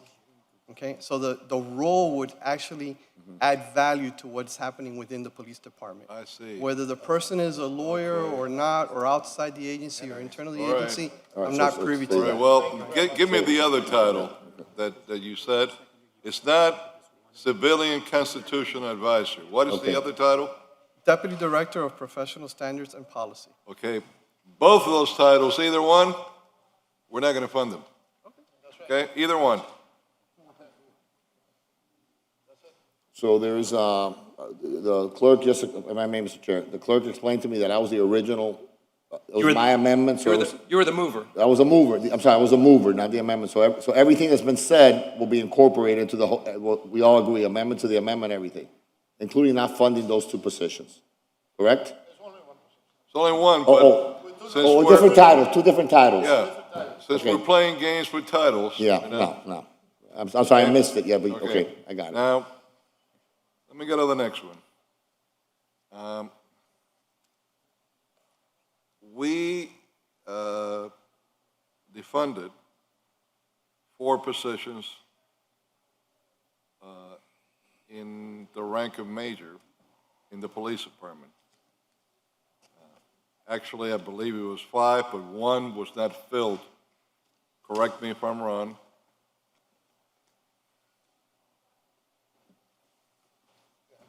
Good evening. Good evening, Chair, and good evening, Commissioners. Sharice Gauze, Assistant Chief, Miami Police Department. Yes, ma'am. How many majors position did we do away with? There were a total of 5 positions. 1 was due to a retirement. We have 2 that are still open and vacant. And then we had 1 that was audited to a sergeant-at-arms position, and then 1 was audited to an assistant chief position. Okay, hold on. Let's go back at that because, and please bear with me. I have a lot of respect for you, so don't misunderstand me. I'm just trying to, get my bearings correctly because there's different terminologies being used by you, and I want to put it in plain English what happened. We had 5 majors position, as I understood, that were done away with. Yes. One of those positions was a vacant position. Nobody was serving. So there were 4. Correct. We actually have 4 majors that were set back to whatever prior position It was they had. actually 3 majors. 3 majors. Yes. What happened to the 4th? The 4th position was audited, and that individual was promoted to an assistant chief. Who was that? Thomas Carroll. Okay, audited. Yes. Okay, but we still did away with the other major's position. Yes. Okay, so I think. So there were a total of 3. Okay, so, yeah, but when you say audited, the bottom line is that we had 5 majors positions. 1 was vacant, 4 were filled, and we don't have those 5 positions, neither the vacant nor the 4 that were filled before. That's correct. So We have we're 2 less than 5 vacancies. majors position. Now, Major Carroll was promoted to assistant chief, which was a new 5th position that was created within the deputy and assistant chiefs that we had. So I recall we had a deputy police chief position. Yes. And we had 3 assistant police chiefs position. Correct. So now we have an additional assistant chief's position, which in essence is a deputy position too of chief because one just carries the title of deputy, but they're all assistant police chiefs, just like you. So far, with the 5 major positions that we're going to save money in, we're using the money to create this $205,000 position for the constitutional lawyer, or whatever title you mentioned now, that was coming from Texas. The deputy assistant police chief that we named was another position that we have, came from Texas. Okay, what additional new titles have we created since Chief Acevedo has come on board within the department? The only other new title is the Chief of Staff, which is a civilian. Okay, Chief of Staff. How was that a civilian?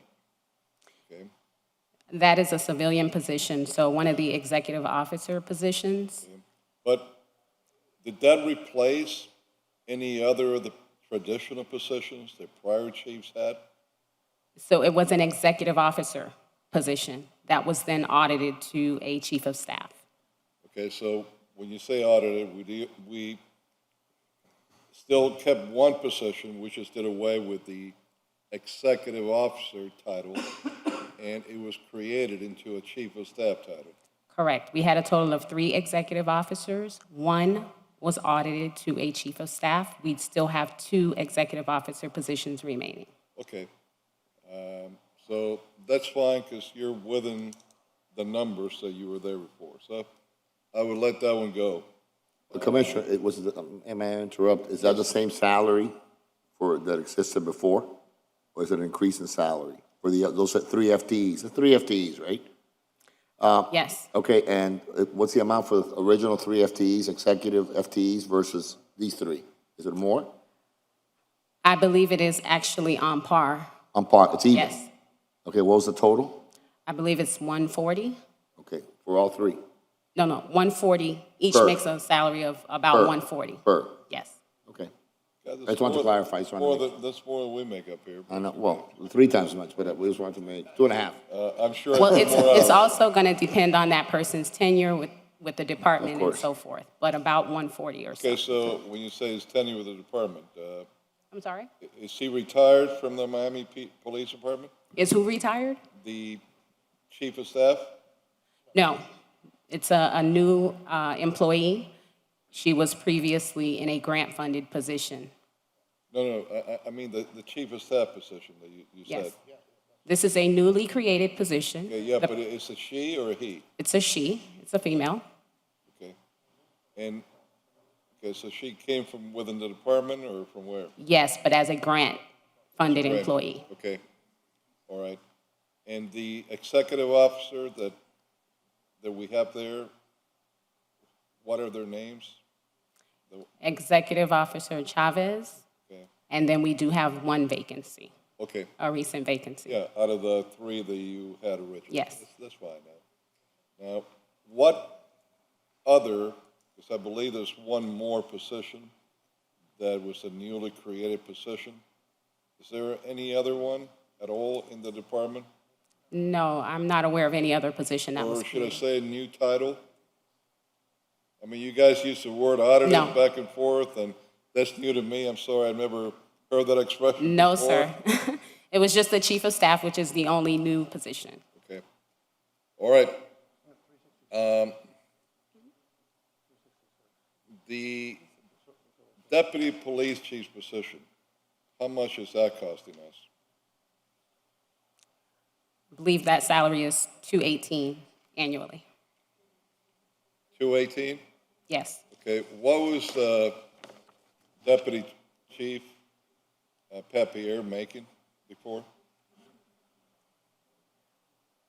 I would have to look into it, but I want to say probably around 210 or so. You guys should have that right there. 208. 208, so this person is making how much more than Papier? If you could confirm for me also? 10. About 10,000 more. Okay, so we're still at the 218, not higher? Okay, so they're making even 10,000 more than Papier was. Okay. Well, no other titles have been created within the department. No. The guy that, runs the numbers. Okay. Jorge Blanco. You're the bean counter. So, do we have any other positions that have been created? No. So the net effect, what And you'll bet your hair on that, right? I don't have any hair, so Listen, I think at the end of the day, what you're trying to get at is, after all the changes that were done, there's a net salary savings of $366,814. Okay? And the staff is reduced from 40 to 36. Question, Of course. fire people. how much does a starting police officer cost us? Based on the, A rookie police officer? not the current contract that's being negotiated, I believe it's $53,000. How much? 53. 53. 52.8, 53, somewhere, and there's a, that's the FOP starting stage one Okay. price. That is salary plus benefit? No, just a salary. Just a salary, Just a so about salary. 20% more benefits. About 52, okay. So More 4 like, yeah. times 52 is the 208,000 that Assistant Chief, Deputy Police Chief, and former Acting Chief, Pat Pierre, was making. 4 new officers. Is that amount, we still got 10,000 to spare. So this is what I'm going to propose. You guys wanted to cut all the majors position out. You thought you had too many. I think we have one too many in the upper ranks, where we only had 4 assistant chiefs. Now we got 5. No. We have four assessing chiefs And the and deputy. one deputy Yeah, chief. but look, from my point of view, they're all assistant chiefs, just that the chief decided to name one of them his deputy. But it falls within the same area, we could call it whatever we want to. It's the same, it's like assistant city managers. But I think they have different responsibilities and the size of the department and the Well, city. the responsibilities can change. We've always, for decades, had 4. Got along fine with 4. In fact, probably where you needed a little bit more push was maybe on the captain's side, or, maybe not have taken out so many majors. But where I'm going to now is that in the same motion, I am going to take out the position of deputy police chief, leave it with 4 assistant police chiefs. He could use whoever he wants to act as a deputy. He might have, depending on what the circumstances holds, different assistants to be deputy from time to time. But with the savings that we would then have in that position, then I would put that money to hire 4 additional police officers. Who's the deputy police chief that you want? No, I mean, no, can no, you I'm- identify the deputy chief? what I'm talking is the position. I don't know the No, name of the no, person. but it is very important. To me, it's very important because some of the deputies that are, There- assistant police chief, There's 1 deputy only in the budget. well, who is occupying that? So the position is filled, and her name is Heather Morris, is the deputy chief of Heather police. Morris. Okay, this is the lady that applied to police chief in Fort Lauderdale recently. That's correct. And she did not make it, by far. Just for clarification, so the 4 assistants remain stay. in place. Remain in place. And They the will the remain in deputy, place. titled deputy, the lady that applied for Okay, Lauderdale because- is out. That The deputy budget for position it is out. Okay, Correct. that's what I want to understand, Yep. okay. That is correct. And with the savings that we will now have on that salary, we can hire 4 additional police officers. Beyond the 16. Beyond the 16. Beyond the 16, that's right. It's to 20. It's increased to 20. So that is my final motion. Oh, by the way, how many Amendments. new motorcycles were we putting in the budget? Yes, we do have a request for some motors. I'm just curious. And Commissioner Carroll, just, because you're very good with, you're very good with numbers. So the 4 additional police officers that we're adding at the 52 salary plus benefits, right? Not Yeah, but the. not what- any. No, of course, they get benefits, but what, on the salary that this deputy chief is making is actually 10,000 more. Right, 218. Yeah, the benefits are not included in the salary. That's all separate. 20% on the. Exactly. Right, So- but does it have to be 4, or can it be 2 executives? Let's say hypothetically, like a sergeant's office or something of that nature. Well, look. Is it just the amount, or is That's is it? another possibility that you have, because what I wanted to go back to was what was mentioned here, that this auditing, the word auditing means. I never heard it. Switch, I never heard it. It's just like I never heard socializing until I met Art Noriega. What the heck is socializing? Right? The auditing, I guess in plain English is they switch to another position now. Change the title. Yeah, I heard something in Sergeant of Arms in one position, so I'll visit that in a minute to see, how that switch or what it Repeat was. that name again? Auditing? Auditing. Auditing? Yeah. But auditing. You're an is- economist. I know. So it means something auditing, different, right? I'll check what you're doing and I'll look So at it. auditing to you guys is kind of switching the title of the position? so No, you have there's a something- process. The city has an established process where you take a position and you audit that position into another classification. Right, it's so an you change the name of the position. It's not only changing the name, it's changing the responsibilities and the roles and responsibilities of the position. My English is pretty good, and I never use auditing in that sense, but maybe that's an internal thing that you guys do. The city. Okay. But I'd like to make a comment before we go any further, because I think there's some clarification that's required, right? So the department has gone through a restructuring process where now there's created a different section, right? So before we only had FOD, SIS, and investigations, right? So now we've created a 4th entity, right? Right, but we created. It's called auditing. They're auditing. So the point that I'm trying to make Commissioner. is that each of the sections has an assistant chiefs for each of the sections. So Mr. Morales does FOD, Aguilar does SIS, CID, sorry.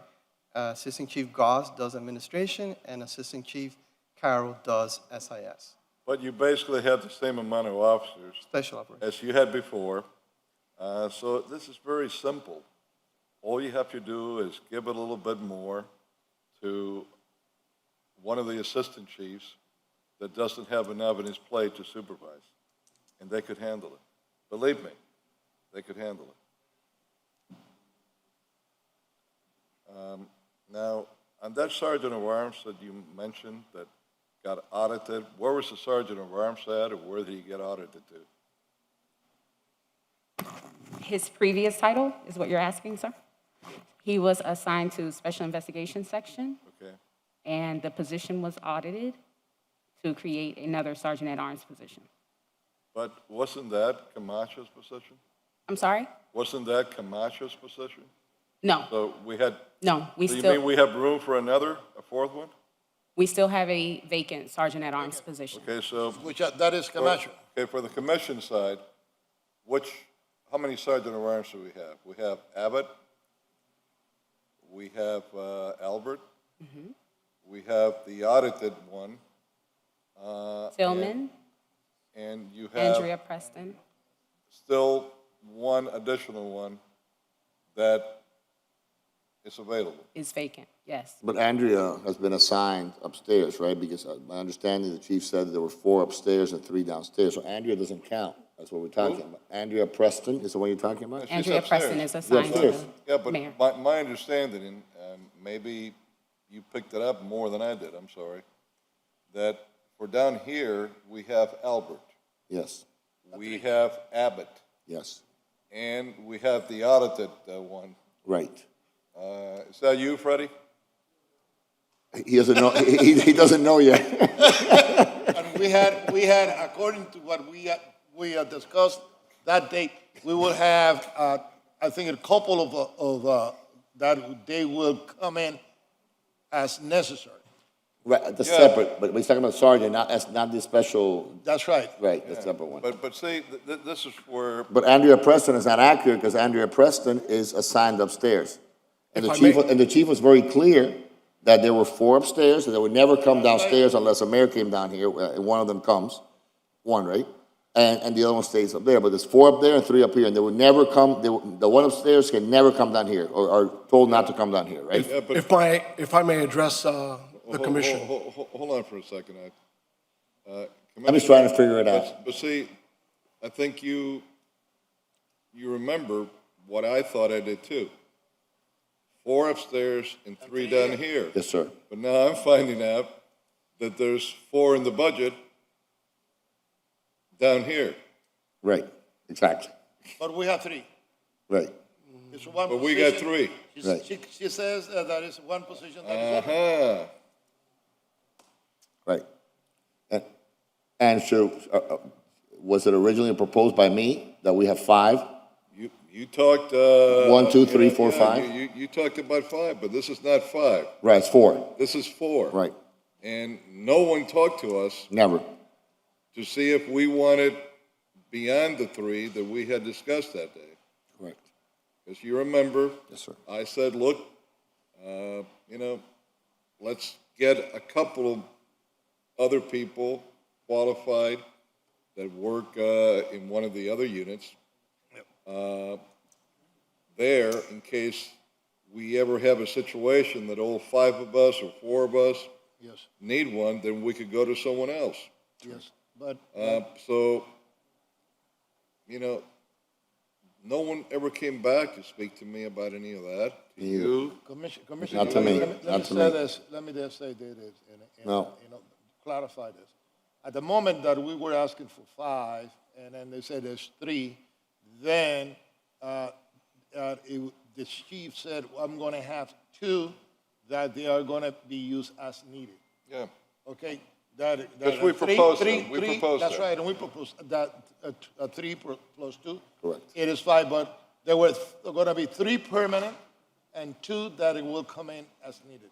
Right. I think that was, Sure, Chairman, if I can address Now, what we have. but before you do, because I want to make sure I understand between the commissioners what we're talking Yeah, about. we have to settle this. Yeah, Commissioner Carroy is correct.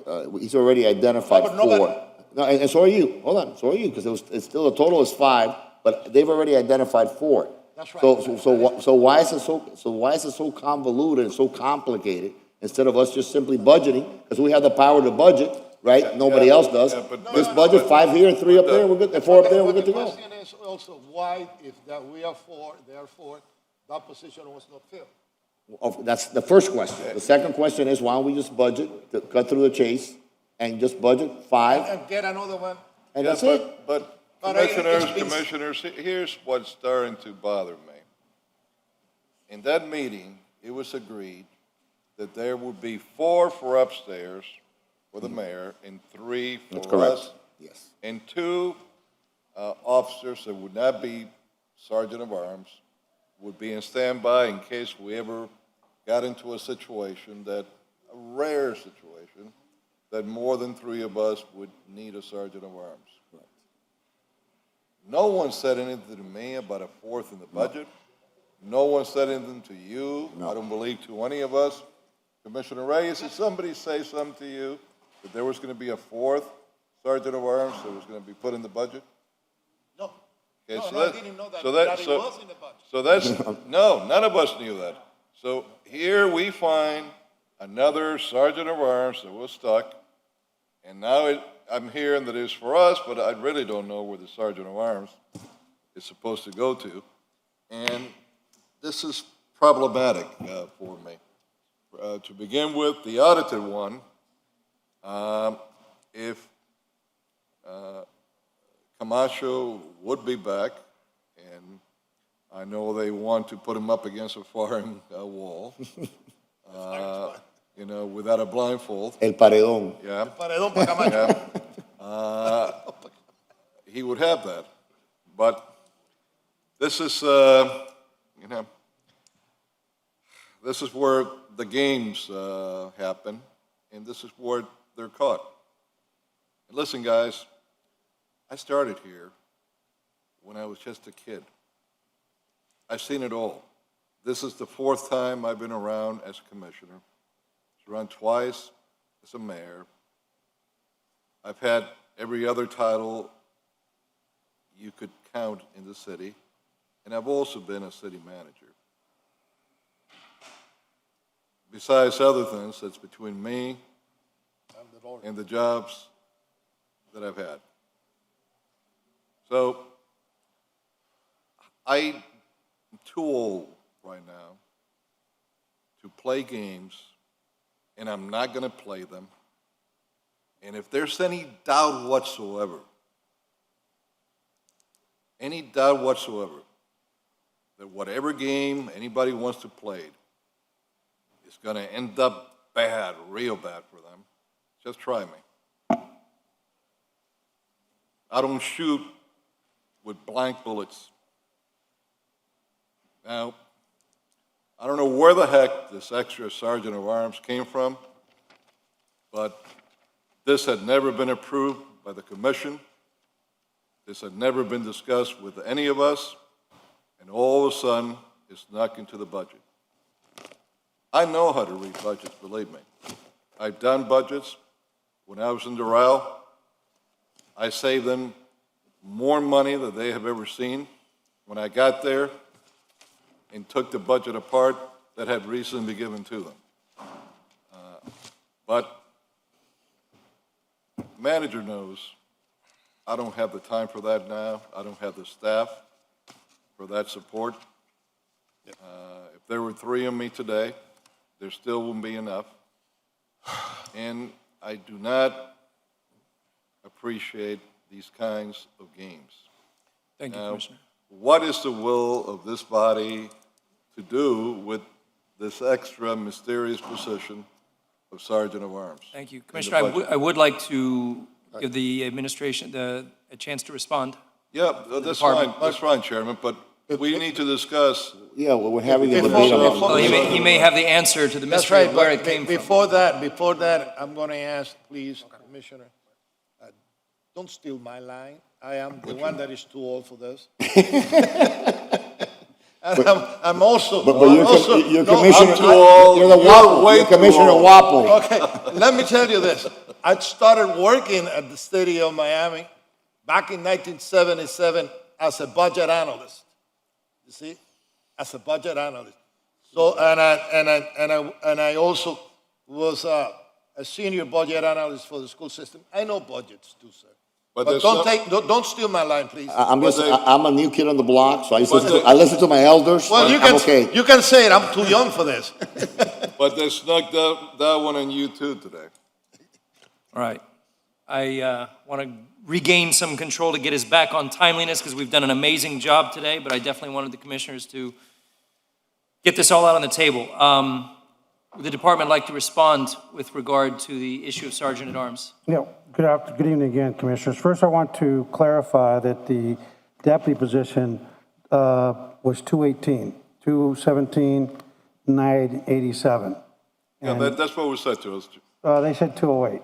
No, the 208 was for The old one, Papier. Papier. Right, but The new he one was was making 217, 218. The new one's You making added 10K to it. 10,000. No, he was making 217, 987, Okay. round off to 218. It's the same salary. Okay. The other thing We that I still think- have 10,000 more than we need. We still have 10,000 more than we need for 4 officers.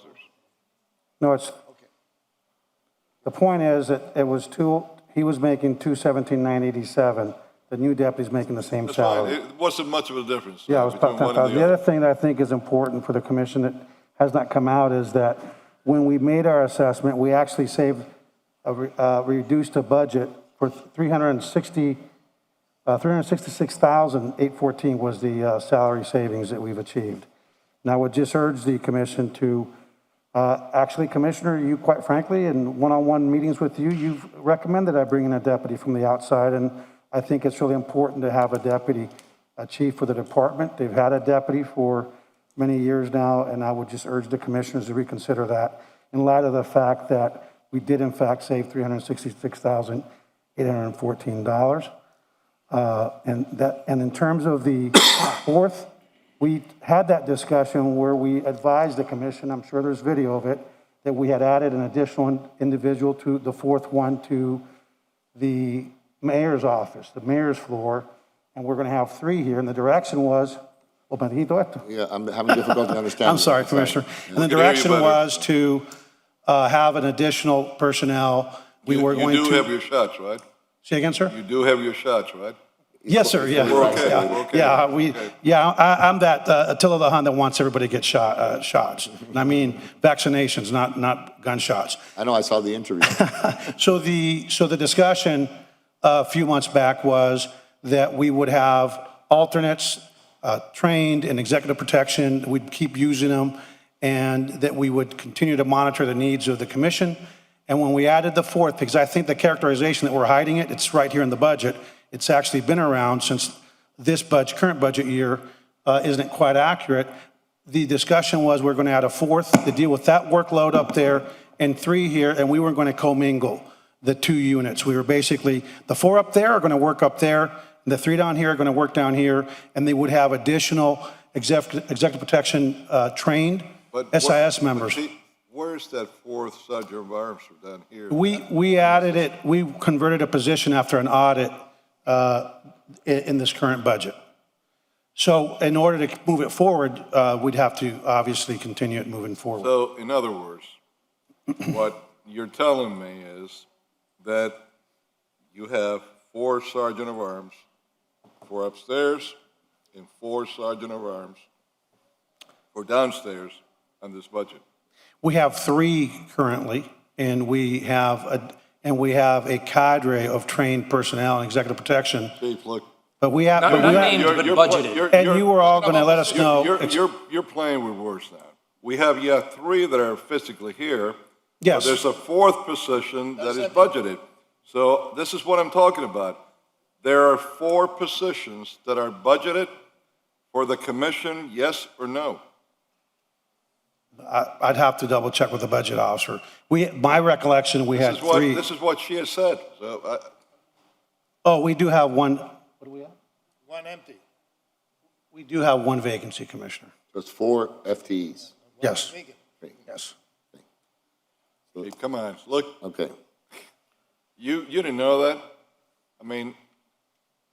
It's been a long day, Commissioner. I could just leave it at that. For all of us. No, right? Chief, I'm sorry. It's been a long day for all of us. For all of us, yeah. But I can't buy the fact that you didn't know that we had 4 here, and you're dancing around what you're telling me with words. And that's not good, Chief. That's not good. If you know, I've seen that in the past, and it's not a good sign.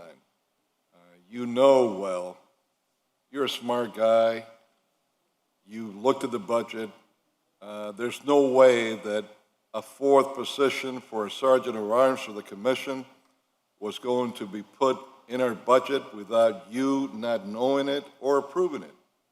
I'm talking about the 4th position No, we're 4 talking positions about the one upstairs. here. Well, then I misspoke, then I apologize. And you keep, shifting games. Look, if you want to bring the 3 little, cups, and we'll put the bean and we can move it around. I know how to do that too. Remember, I was raised in Chicago as a kid. And where? Chicago. That's where I was raised. Al Capone. So, gentlemen, what is the will of this commission and this extra position that we now know is there? If you allow me to ask a few questions, Chair, and I'm not going to make it long, I promise. But Yes, but before you do, I just wanted to make sure we Just to follow up, capture- because I don't want to lose, no, I have unclarity on an amendment. So I just need Okay, to get okay, clarity on the of amendment, course, then I'll yes. absolutely recognize you. Absolutely. So Commissioner, we captured the very first amendment earlier, but did you have a specific amendment with regard to additional officers versus the deputy?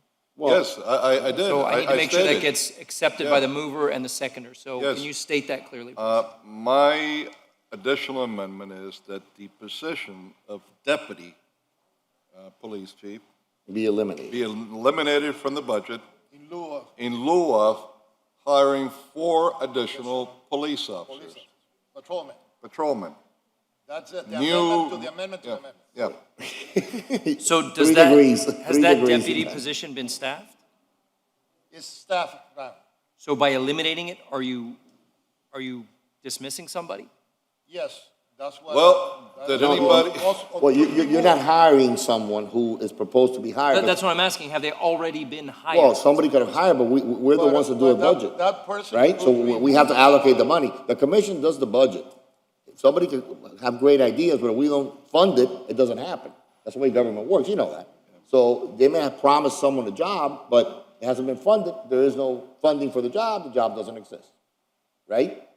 Yes, I just didn't know if somebody's in place on that job yet. I think someone's been interviewed, somebody's been picked, and maybe that person won't be, that position, forget the person, that position will not be funded.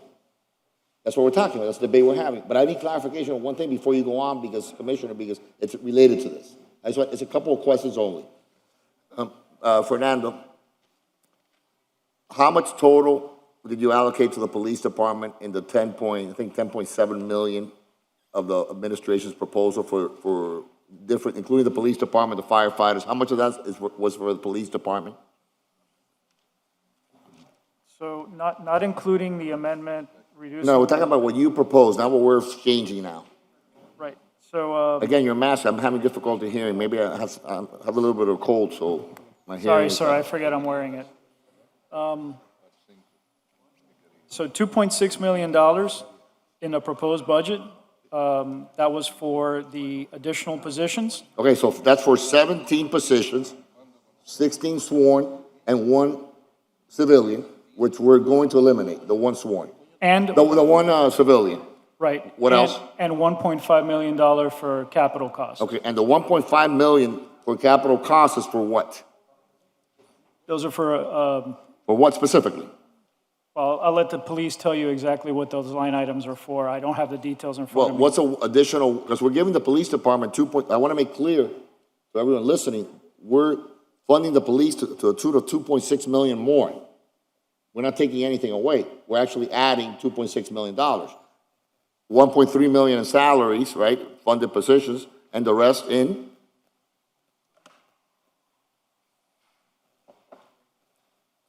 Nobody ever told me how many additional motorcycles we're getting. Well, I know, because they have a problem with precise language, right? Yeah. You know, 6 motorcycles, 2 police cars, 10 radios, just be precise.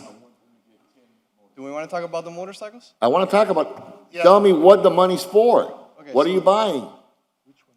So the motorcycles, if we're going to go back to the motorcycles. Is this within the 1.6 million? No. Okay. Let's take it one step at a time. I like the motorcycle question too. Okay, so that's But one step at a time. Tell me what this I was additional. going to find it, but then we jumped. So let me find it and I'll. Okay, yes, sir. Are they Harley or BMWs? They're Harleys. Good. Made in the USA. Made in the USA.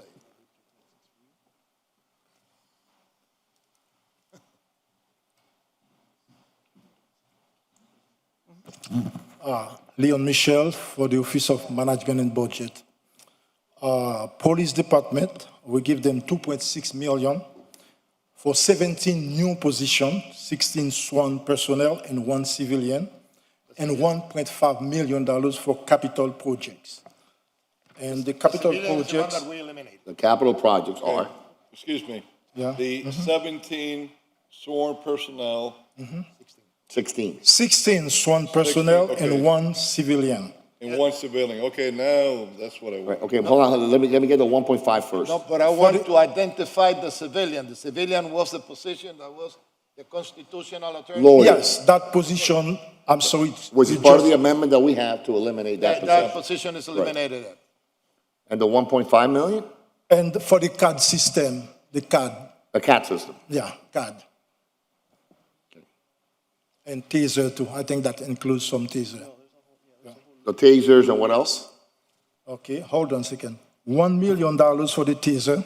$1 million. 1.43 for the CAD, and 155 for CCTV mobile, trailer 180, and that's it. And what's that? Is it body cam? For the trailer, the body cam, I think it's a body cam and taser, it's $1 million. On top of that, okay. That's the total.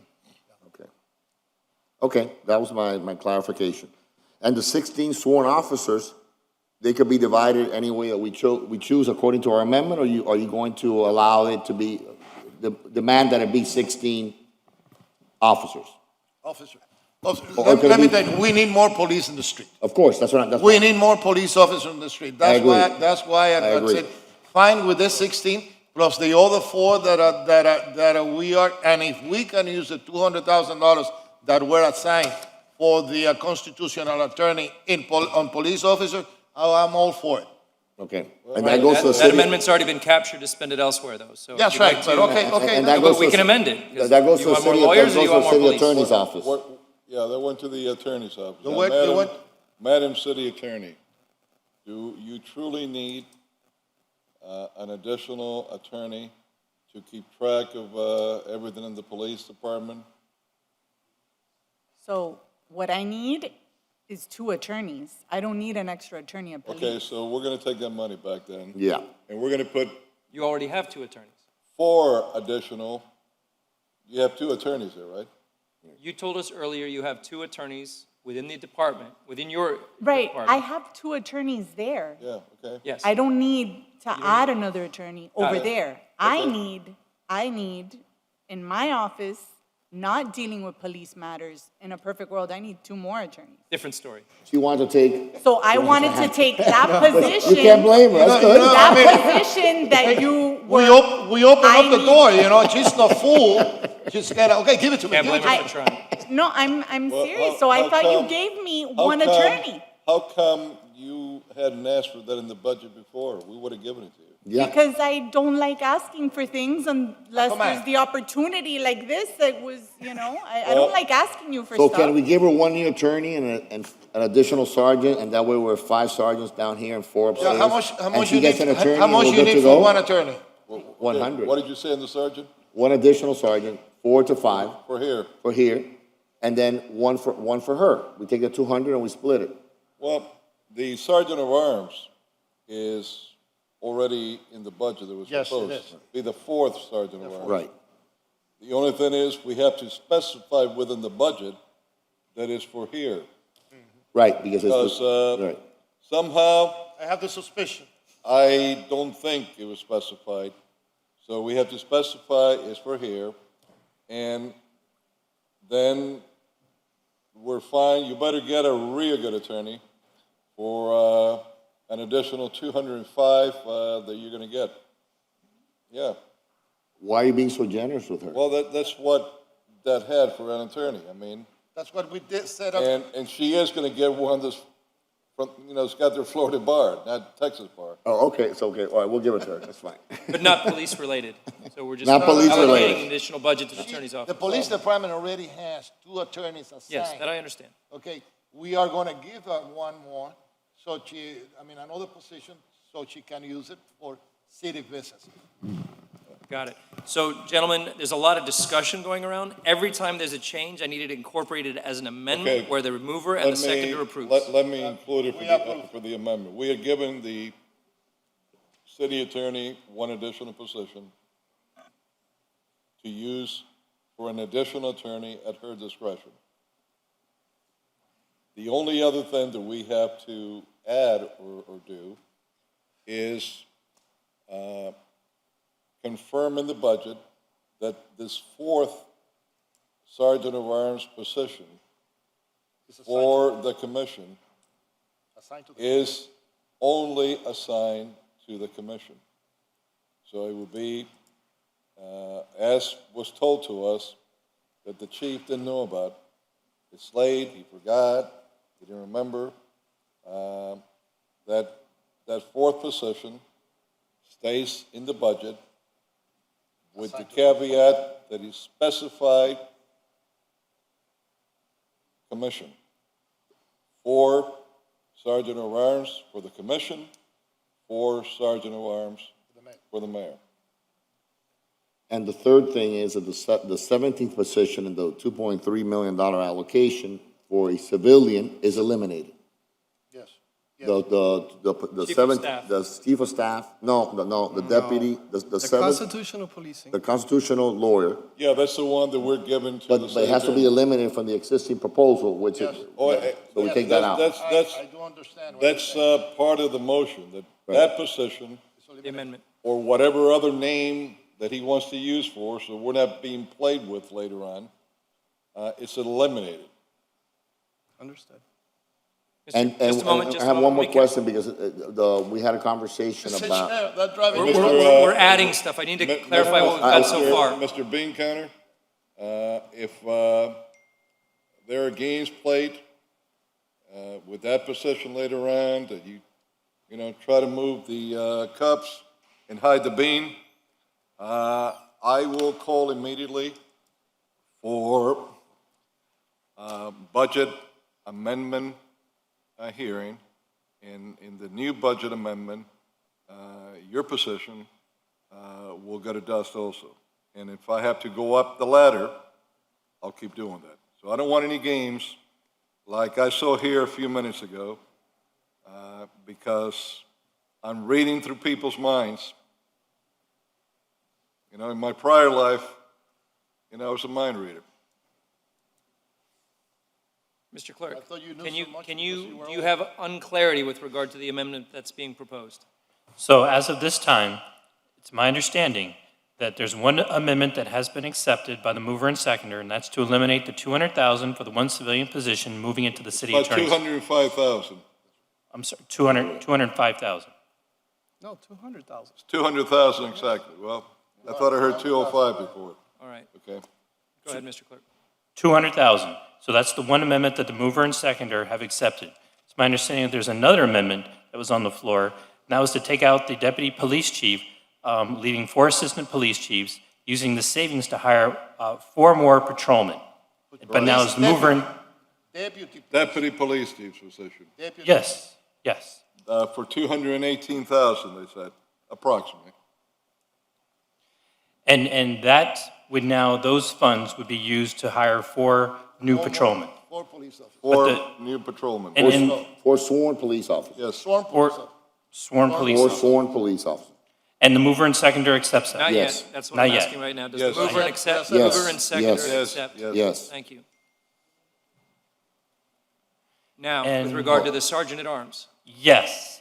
It's my understanding you're just seeking confirmation. It's not as if it's an amendment to the Right. budget. You're just seeking confirmation from the Confirmation. police About the department. fourth- That confirmation that we're including in the budget that 4th position is strictly for the commission. There will be 4 positions for the mayor's office, 4 for the commission.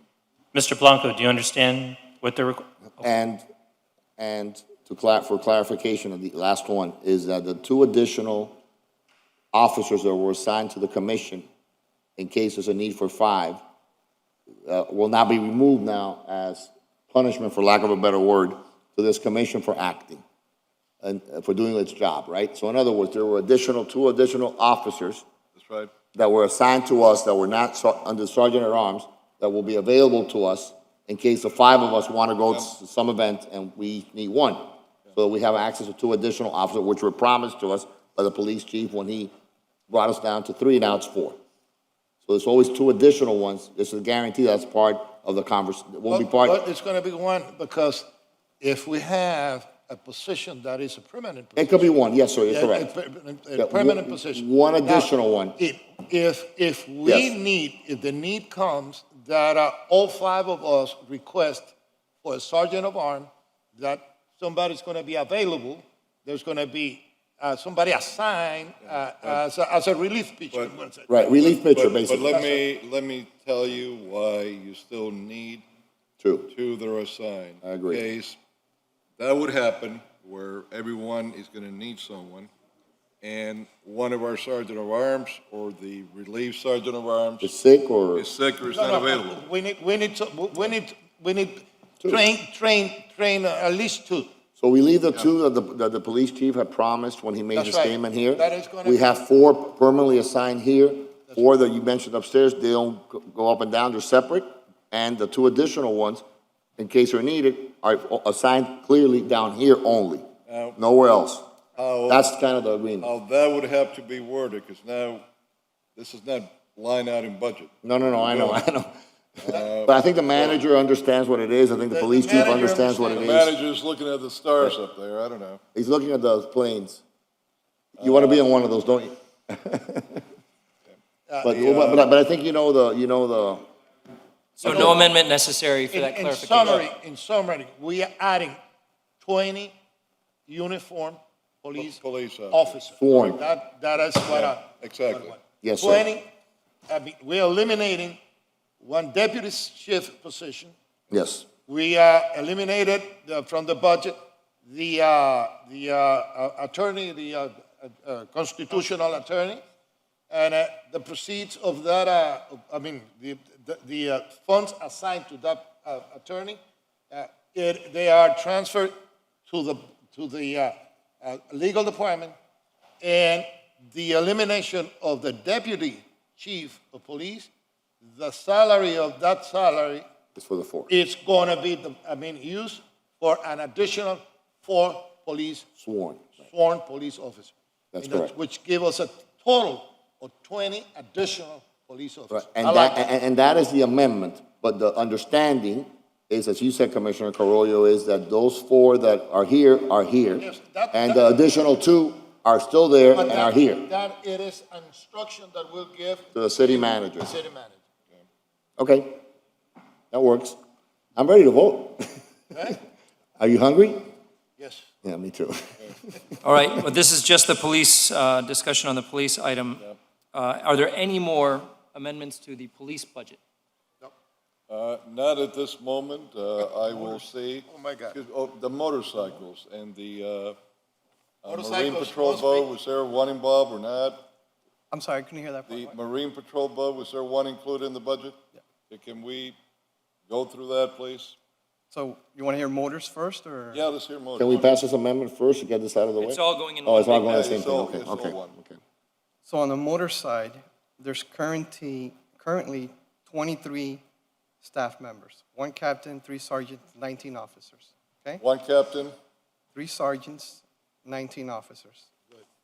And an inventory of 31 motorcycles, okay? Very good. So the ask is for 10 additional motorcycles and 11 additional officers, Good. okay? the 11 additional officers were coming out of the 16? I'm sorry. The 11 additional officers, were they coming out of the 16? It would be in addition to. Additional, okay. In fantastic. additional to the 16? Correct. That's a definite. We are Okay. getting 31. 31 now. Yeah. Good. Well, this is what I wanted clear. Yeah, it's in addition to the Commissioners, 16 that's Commissioners, already been discussed. So this is an additional request, that's not included in the budget. Correct, it's an additional. So that's an additional request.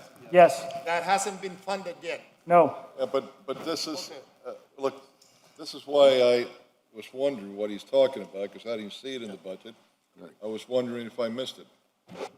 This is a request that the administration turned down. Okay, all right? That's fine. Now, And the administration's position is you turned it down, but you won't put it in down the line from reserves or anything like that. Yes. down the line, we can see. Yeah. Down the line, we can Down see. the line, we work. On the what? On the what? From reserves. From reserves? Yeah. based on the revenues and expenses that we have today, we turned down this request. That can change tomorrow, obviously. Of course. As will the, and based on your policy decisions, we'll do whatever we need to Okay, do. no, that's fine. Now, the Marine Patrol boat, I'm assuming that also was your proposal that the manager did not accept. Is that correct, Mr. Manager? Okay. Not. Marine Patrol is funded or not? Sorry, Leon Michel for Management and Budget. Let me clarify a little bit for you, Commissioner. In the 16 position, we got 6 HIT, those are the units, 5 Marine Patrol, 3 motor, and 2 K9. That's a total of 16 positions. Those new positions are in the budget. Okay, 2 are K-9, 2 K9, 3 motor, 3 motors. yes, 5 Marine Patrol, and How 6. many Marine Patrol? 5. 5 Marine Patrol. Okay. And that's it. Additionally, I think we apply for Corps Grant 2020. That's an additional 15 position. This is out of the 16. No, that's additionally. We will get that position next year. We will bring it in the mid-year, Okay, so those 15 these are an positions. additional 10 positions. 15. 15. Say 2, 3, and 5. So hopefully we Two, got three, and two five. cops grant. Two what? We got two cop grants. I got two canines, 3. 3 motors, 5 Marine Patrol, that's 10. Where's the other 5? Hit 6. What's that? Hit. Oh. Chair, I'm sorry, The Mr. Blanco, you homeless- need to speak into the microphone. Homeless, The homeless So the unit. homeless empowerment assistance team has 6 officers. So you're adding 6 police officers so to this take is, care of a homeless issue. So this is more than 15, this is 16. Yeah, it's 16. No. Okay, let's take a minute because we're getting confused. So in the original 16 that are part of the budget, the breakdown is 6 for the heat team, 5 for Marine Patrol, 3 for motors, and 2 for K-9. That So equals 16. 16. 16. Okay. In addition to that 16, Leon mentioned the COPS grant. That COPS grant has an additional 15 officers. I mean, We're receiving that grant next. let me clarify. What we're including in the budget is the $983,000, which is our grant match for the COPS grant. We're anticipating receiving that grant next year, which will equal 15 additional police officers. Just, listen, I like things real clear. Okay. We have 16 funded positions in this budget. Yes, sir. In addition, we requested a grant Yes, sir. that, the proceeds of that grant, it's to hire an additional 15 positions. That is correct. sir. Hold on a second. Are we sure that we are going to receive that grant?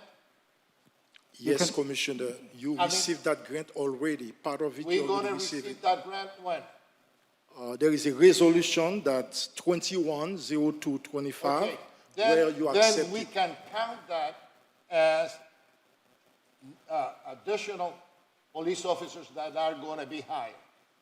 Am I correct or not? Yes, sir. It's going to be 15, plus 4 Net. is 20, plus 16. Plus- 16 plus 4, 20, plus 15, 35 new police officers that are going to be, the way that you break it down, it is internal, okay? That is internal. Well, Okay, hold on a second, I haven't finished. I want to have it clear in my mind, okay? Now, the next question is, we are going to receive a grant that is going to fund those positions for 1 year, 2 years, or 3 years? We've already received the grant, Absolutely, but and that's it's for not the- 3 years. For 3 years. So the 3 years match. from now, we will have to fund out of our revenue or that grant. Okay, but we have a grant for 3 years that will fund 15 new police officers. That's correct. Uniform police. Okay, clear. Okay, that's it. Look, to make it simple, because the count that I got here is 1. Give me the overall, the 16 patrolmen, the 4 that we've included, the 16 in the different positions, and the 15 from the COPS grant. What is the total law enforcement, sworn law enforcement officers that you're bringing to the budget? 35. 35. I was counting 41, so you had 16 patrolmen, then we added 4 more, that's That's 20. 20. Plus Got 15. 15. Plus 15. That's 35. Civilian, that's 35. Right. Then how about those other 16 positions that you were talking? There's only 16 positions. There's not 2 16 Okay, positions. so there's then, only 1 16. that's where I'm having a hard time I know. understanding, you guys. I thought that from the beginning, but then I thought you had said no. The 16 positions that we have for sworn officers, you're then breaking them into 2 K-9, 3 motors, 5 Marine Patrol, and 6 for the, Heat. The heat team. all right, so that's clear now, right? right, so it's a total of 35, Correct. all right? So that's all already included in the budget. Yep.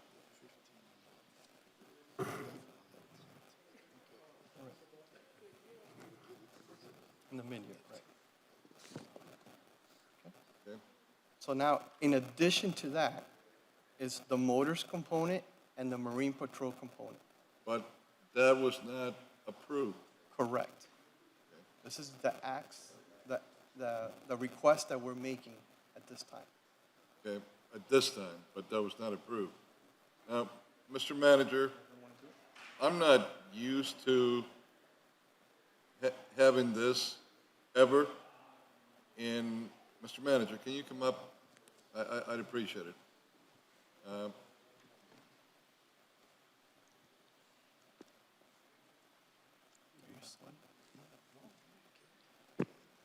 What's the additional ask? What's the additional ask? Moto and who? Marine patrol. And Marine Mr. Patrol. Manager,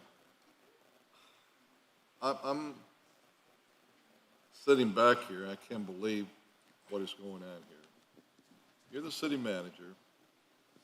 You set the budget that you're proposing to us. And now they're telling me that the request that they made to you that you did not approve, they're coming directly to us to ask for that request. This is what this gentleman here is telling me. I've never seen something like that done before in all the years that I've been sitting in budget hearings on this commission or any other commission. If a department director would have pulled this on me when I was city manager before, he wouldn't be around. He wouldn't be around. So what the heck is going on here? You know, are you in charge? Are they in charge? Who's in charge? What's going on? You told them this is the budget you're going to propose. I have no problems with that. If I would tell you. But now they're telling me that they're proposing this to us up here to see if we overruled you. And, you know, there has to be a chain of command. This is not the way things are done. Yeah, I think there was clearly a bit of miscommunication in terms of procedurally. There wasn't an attempt to get you to approve something that we had not already approved. For some reason, they felt maybe there was some deference to an additional request for an enhancement. But we were crystal clear that that was not an option, that what was proposed in the budget was proposed in the budget. So I think we were very clear on that. Well, Okay. I'm just surprised at the way this has come about. Look, we have even 23 motors because the last budget, I thought we were way too low. I still do. I've been asked for additional personnel for a Marine Patrol boat in the Miami River, but we could probably get the money if we're nice to the governor and don't pick fights with him in the next budget. If not, maybe we could go and confiscate one. We used to do that, and we used to get even better boats than the ones we had when we confiscated them. And believe you me, there's still some of those guys, you know, flying around in our waters. But, you know, this is the part that's starting to scare me. I'm seeing actions that I've never seen before. And it's got to be one voice. And you're the manager. So you're the one that I'm listening to. Anyway. Okay, go back to what we are funding. We're funding 35 positions. Yep. We're funding, 20 of them comes from general fund, and 15 comes from the grant. for 3 years. Now, okay. Do we have the funds for the equipment, the motorcycles? Well, yes. So every officer has a line item attached to them for equipment. Okay. That's assigned to them. Okay. The way Whether it's that, motors or whether it's patrol okay, and a vehicle. the way that I mean, how you use those 35 uniform officers, if it's going to be a Marine, if it's going to be a patrol or whatever, it is at the discretion of the police chief. I mean, the department is the one that knows how to. That's correct. Okay, and I think that's it. Yep. Okay, that's it. Call the roll. Call the question. So. That's just police. Call the question. But on police, is there a will to do more moto and marine? I mean, we hear enough complaints about what's happening on the water. Oh, yeah. And enough speeding.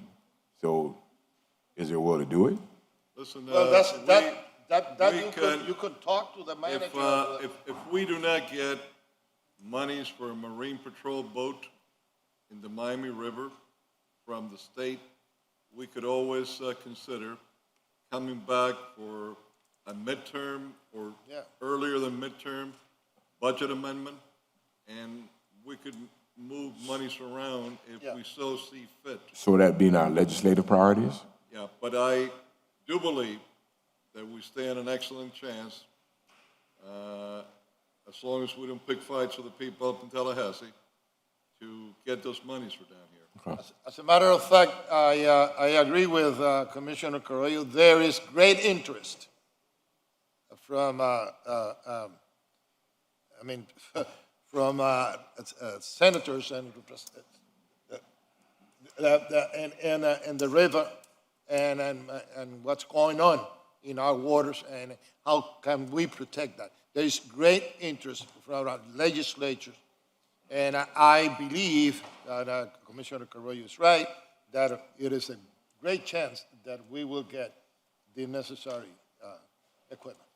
So, Mr. Manager, between first and second, if you could look into funding for the police boat, if it's necessary, if we believe the will of this commission believes there may be a need for it based on everything that we've seen in the I think news. we'll get it from Tallahassee, Mr. Manager. And by the time. We can certainly look into the FIND grant, because that's where the funding comes Yes, and from. FIND also has offered. If Yeah. we man it, they But will. please, don't pick a fight with Tallahassee. Me? You know, No, I mean, nobody's, I'm no, talking nobody's about going to everybody. pick a fight with anybody in Tallahassee. Okay. All right. Are we done with any amendments to the police budget? Yes, sir. For now, unless I see something else that catches my eye. You for got, the you second got all reading. Mr. City Clerk, you have it clear? Could you read what is the? Do you need to do it again? Or There were two No, no, amendments no. made, they've been captured. No. I mean, you have it clear? Yeah, I think we're clear on the two Okay, amendments. fantastic. Let's do it. All right, no, next, parks. There's something I brought up a couple years ago, and I was given assurance on, that there's no full-time employees in our city staff that aren't making at least $15 an hour. And that the part-time employees that weren't making $15 an hour were mostly people, taking on a summer job as a part-time thing. But I've really learned over the last couple of years that that's so not true. There are people that work in parks part-time because they also have 2 to 3 other jobs, and they're really depending on that at $9 an hour. And that's not right on our part. There's also, there's other levels of staff, from groundskeepers, laborers, who aren't making $15 an hour yet. Every other corner of the staff, we've looked at this. So I've talked to the Parks Director, and they're doing an analysis. It's not fully done on exactly what that would cost. I'm not looking for a domino effect that would ripple up and increase everybody's salary, simply creating a common denominator minimum base of $15 an hour for anyone that works for us in the city of Miami. So, Mr. Manager, I'd like you between first and second reading to work with the department and with the budget office to see what can be done to get us there, because that is That is my We're putting together the numbers at your request. Thank you. Mr. Chair, I'll go beyond that. Since day one, I have been advocating for those people. I mean, it is incredible when you go around, and it's not only in parks that we have about over 600 employees that they are part-timers without no benefit whatsoever. And that is another question. I think that in all negotiations that we had with unions and all of that, those people should be allowed to become full-timers because of that provision that they couldn't, the position open and they were not part of the bargaining unit.